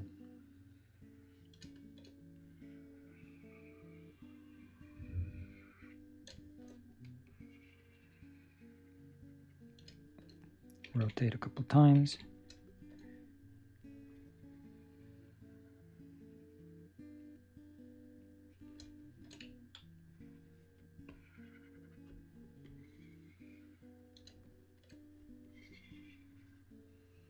And then spend some time to go over this. So yeah, I was saying, I was watching that movie, binge watching The High Man in the Castle. Pretty interesting premise that there's multiple, spoiler, multiple universes, and they're stuck in one, in which World War II was won by the Nazis and the Japanese. And it's obviously a terrible world. And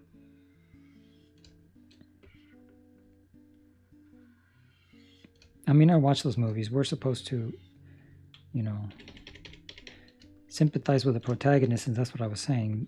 Well, not supposed to. I guess for a good movie, you would sympathize with the protagonist. I have a little dot there that I probably placed without wanting to. That's probably on layer 3. I'll fix it here in a minute.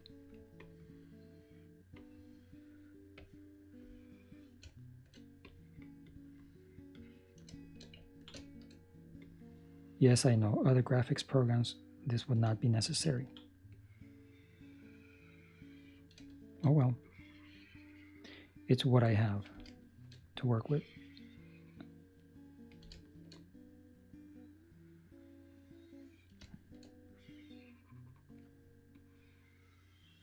All right, going this way.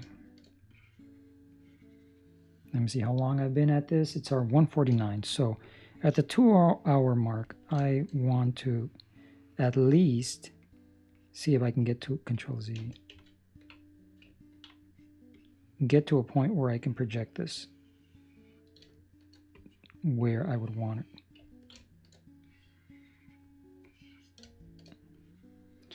And obviously a faster way to do this would be if you already if you can go and get a teddy bear image from somewhere, I'm doing this because of ownership. You know, this is my teddy bear.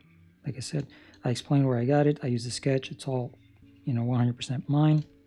It's one of the things to be mindful of, I think, is that everything has a value.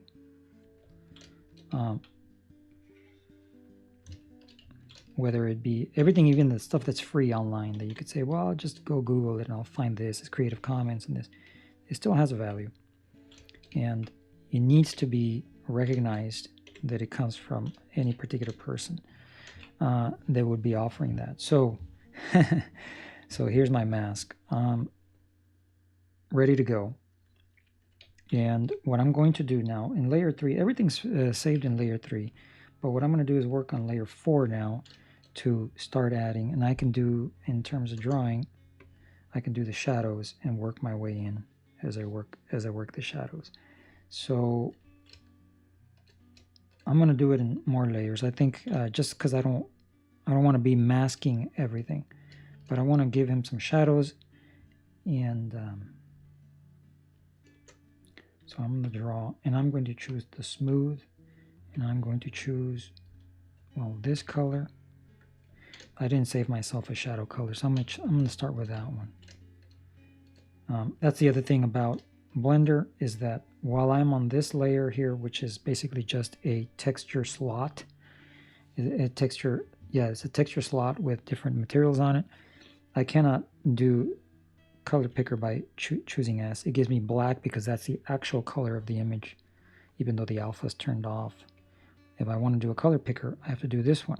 This color picker here works differently. This color picker is picking anything on the screen. So I can choose this color. I can do the same here and choose the white right in between that. Or it turned out to be gray, and I can choose, you know, the orange of that triangle over there. So this color picker is working off the screen. So I'm going to pick this one right here, being shown on the screen. No, I wasn't picking that one. I was picking this one while I'm on this layer. The other option is to just switch back to this layer, hit S, and then switch back. All right. So while on that layer, I'm just going to make it bigger and then start adding some shadows there. Control Z, some there. Control Z. Yeah, no, let's do that right there, like that.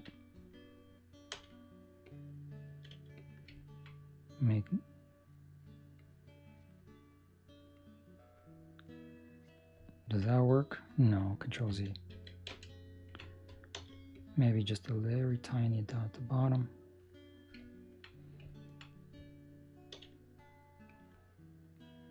Maybe just very little there.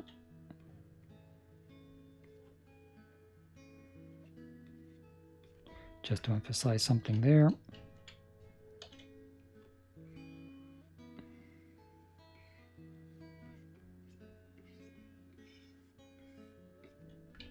There, I don't want to cover everything up.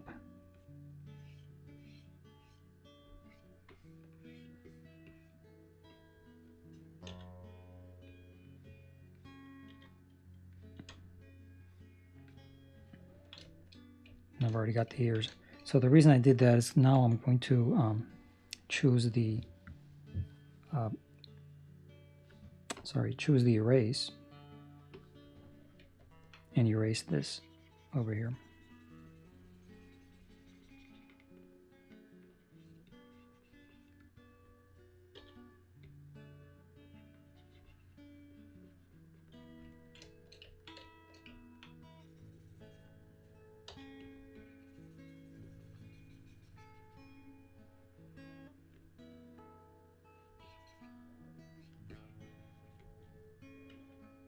I'm going to choose the softer of the erasers and then erase.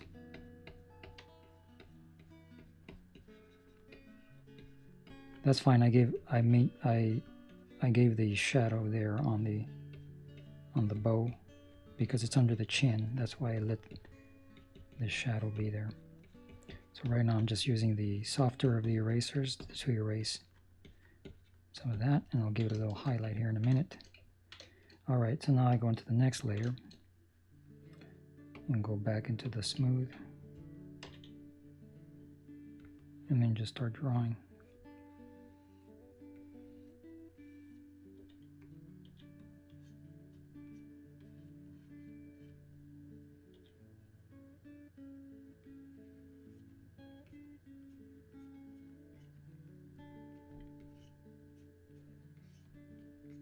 That's good.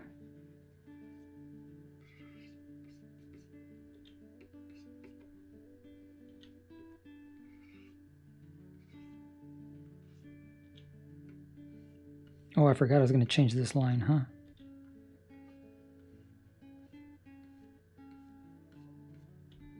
There. That's not going to be perfect, so.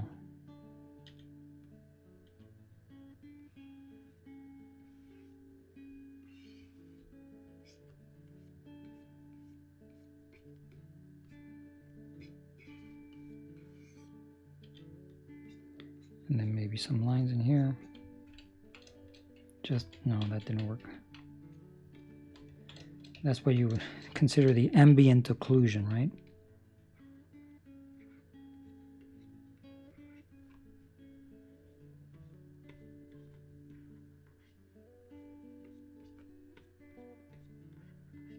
There. That looks good. If it has some lines, like that's fine. This is a fuzzy teddy bear, so that's fine. Okay. Q, save all images. That's as far as I'm going to go with this teddy bear. If I were to turn off the mask, that's my teddy bear. If I were to turn off the layer in the background, I can do a print F12. I turned off the grease pencil, so I have to do it again. Turn off, do a print, and I turned off the emitter as well. So again, F12, touch up. If I go to the compositor, rather, I'll get Control X. So that's Alt Home. That's what I painted. This is what I drew. And so all I gotta do is overlay these one onto another. In other words, take that one, shove it in the bottom, take this one, shove it on top, take that one, make sure one comes on top of the other, and that's it. Control save. I was going to project the lines. If you remember, I did print only the lines. I could project them into the bitmap image and use that. I didn't do that because this works fine. Image, save as. Now I'm just going to call it, this is the finished rendered image, to teddy bear. Save image. So here's my teddy bear drawing, brand spanking new teddy bear drawing that's going to go, Control save, onto be projected or used as an image on that crane. All right. Now back to the crane then. File, save, file, quit. Now back to Blender 2.9.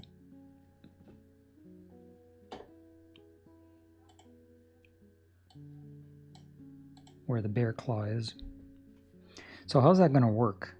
There's a couple of ways, and for the sake of just bringing this video to an end, it's not how I'm going to do it. I plan to continue doing it, working with this, adding the materials and so on. For the sake of that, I will try to show how I'm going to project it onto here, that teddy bear. The very simple way would be obviously to just map a texture and put the texture where I want to, because it's a PNG, it's got the transparency. But then I still have to worry about all this other stuff. So the stuff that I plan to put on here needs to be painted on the same way that I just did the other one. So the best way that I think to go forward is to unwrap it.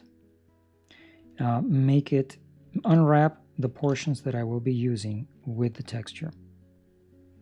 And for simplicity, right now, is these.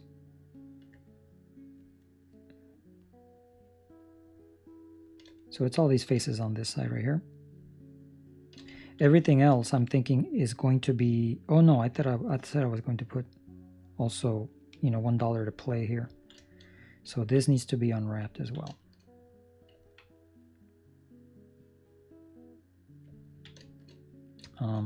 Down these are just going to be multicolored, just different colors to kind of stick out a little bit, I think. So it's those faces and these faces that are getting unwrapped that I want to unwrap and use, and this one. The simple way, obviously, to do it is go into the UV editing and then just hit U, unwrap, and see what it gives me. So I didn't like that because you have them rotated, and these two faces can be compounded one on top of another. So let me do this. Deselect these right now, go into the side view, do the orthographic, and then here go U, project from view. So this is the top, and this is the bottom. Select everything here and scale it up, and then grab it and put it somewhere down here. Well, you know what? Yeah, that's fine. And bring it down here. And I'll take these. This just gives me an idea which is which. That one is the top one. So I can select all those, take them, and rotate them 90. So that's right. Right, middle, center.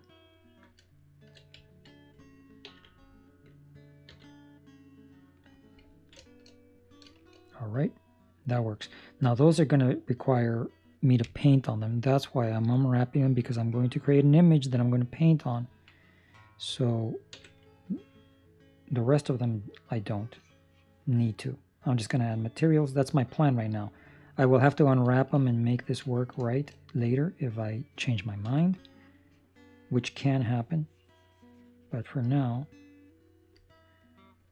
I'm going to proceed like this and then be iterative about it if I have to.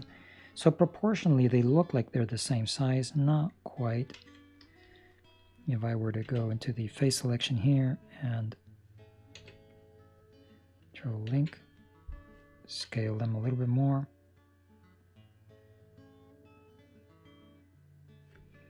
I'm just trying to get an idea for proportions. Make sure that they're going to have the same amount of pixels. Grab Y.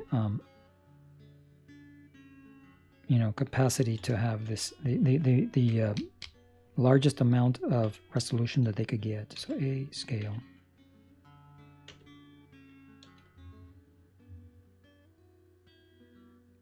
That looks good right there.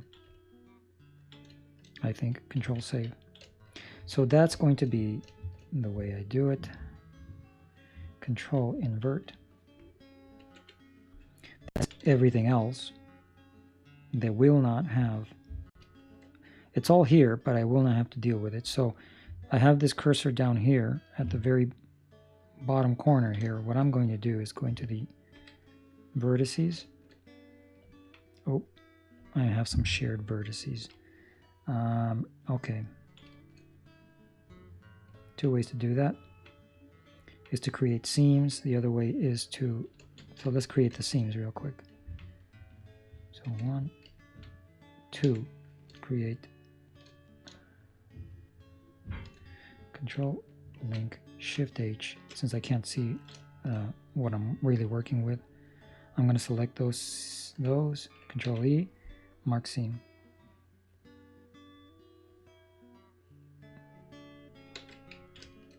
All right, that's one.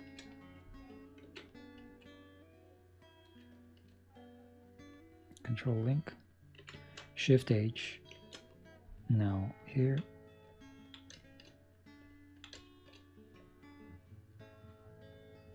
And I forgot again since I started the file.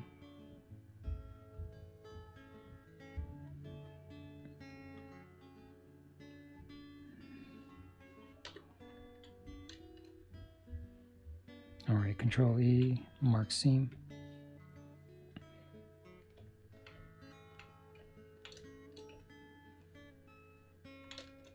There it is, Control E, mark seam.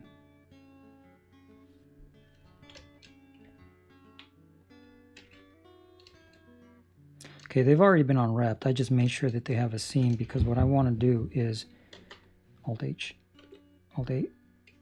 What I want to do now is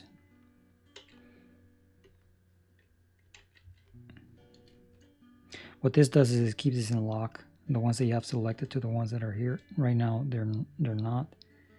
But okay. Let me hit L. And here go seam, right? L and L.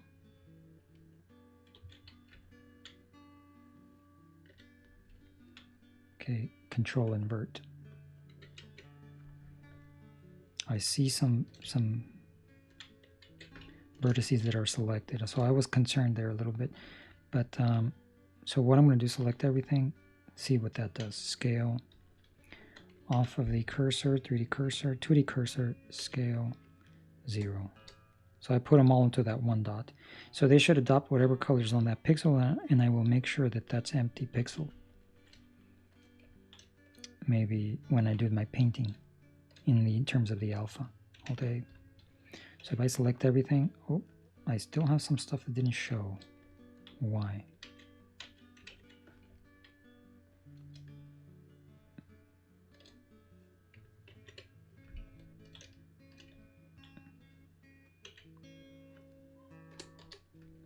I'm picking them off. For some reason they didn't show. I don't know. Maybe they weren't showing here or whatever the case is. Control link and then scale them 0. So all I should have, let me hit that again, and then all I should have now, if I were to go and select these, oh, they're not here. Let's see here. Oh yeah, there they are, Control link. Because they're superimposed on one another, I'm having trouble selecting them. Control link. So they're here and they're here. And everything else is this one button, one point over there. So this is one texture map that I can use, and this is the one that I want, just so that I can paint stuff on these surfaces. And then I'll go from there. All right, let me see where I am. I'm at 208. So now, Control save. The easy way, obviously, is to bring in the image texture and use this mapping and put the image texture on this side here. Here's going to be the teddy bear, but I still need to paint on it. So to wrap up this video, I think what I'm going to do is bring in the bear, do what I just showed as what is a conventional way of doing it, and then I will be continuing, and in the next video I will continue the way I plan to finish out the texture paint that I want to do here. So okay, simple way to go now is to the shading. Now in the shading I have it seems to have given it a material already. I don't want this one here. Well, here, let's just use the principled one. And in the principled one here, I'm going to add a color. Shift add a image texture. I'm going to open, and I am Bear Claw. Recorded videos, no, I don't want to be there. I want to be in Bear Claw.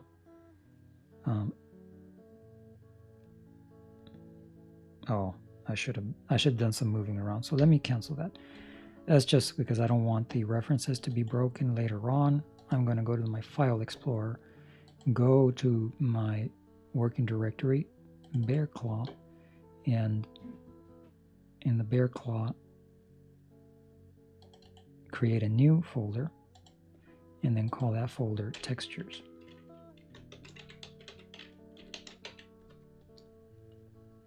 And to that one, I will copy the teddy bear.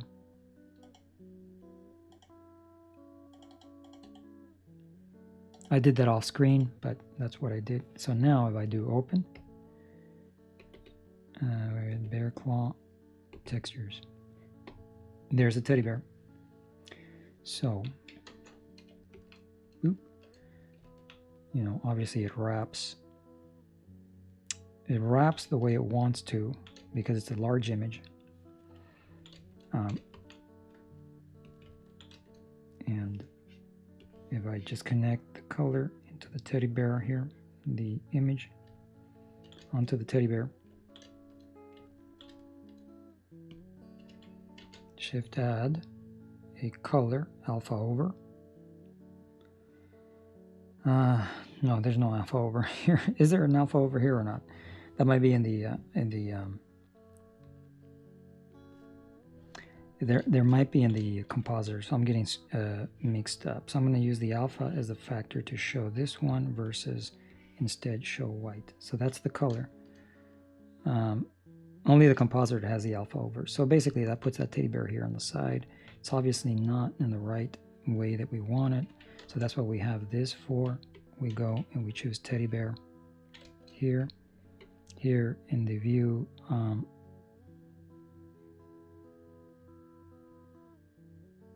where is it? So I got the tool settings.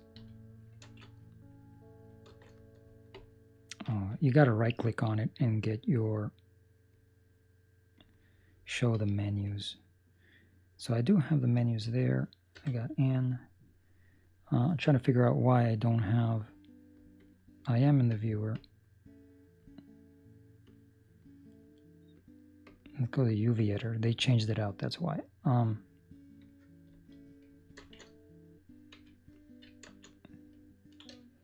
So what's happening is that the teddy bear is kind of big, and it's the top of the head is showing here, and the bottom, you know. So one thing can be fixed is just a simple grab Y. Make sure the teddy bear fits only in the panel there. Grab X, and if I were to go into the view here and repeat the image, so long as this doesn't get into the paw at the bottom here, it won't come out over here. So for now this works. The other option obviously is to put in a mapping, you know, get the texture coordinate, put it through a mapping thing here, and then scale it up and down and work with that. Try to work with that and see if I can make it smaller and fit. But for now, that's a simple way of, I'm going to erase these now. I don't need them anymore. Oh, do I need them? Too bad. Too late. Control Z doesn't take care of that. I'll have to make it up as I go along next time. Control save. All right. So I was able to put at least a big, huge teddy bear, which I don't want this teddy bear to be that big. It's going to be smaller in the corner, and it's going to have other stuff say other stuff there. So, all right, we'll just go from there. Here's a huge teddy bear that I don't want necessarily there, and the next option would be, I'm right now contemplating the benefits of actually creating an image that would be shrink wrapped on there, and the image itself is going to be mapped more fully and more carefully to the square dimensions of any image, and so do the same thing here. But I'm going to stick to what I'm doing right now for now, and that's the final stuff, final finished thing for this video. Next video, then I can proceed now to just start adding different materials, give it different colors, and start getting a feel for how I want this thing to look with this one teddy bear on the one side, and then the letters. Number one is I forgot also that I do need the one that says bear claw up here. So in other words, there has to be a name for this machine, which is called the bear claw, and I might put it 3 times over here. Okay, well, that'll be for the next time. For now, thank you for watching, and goodbye.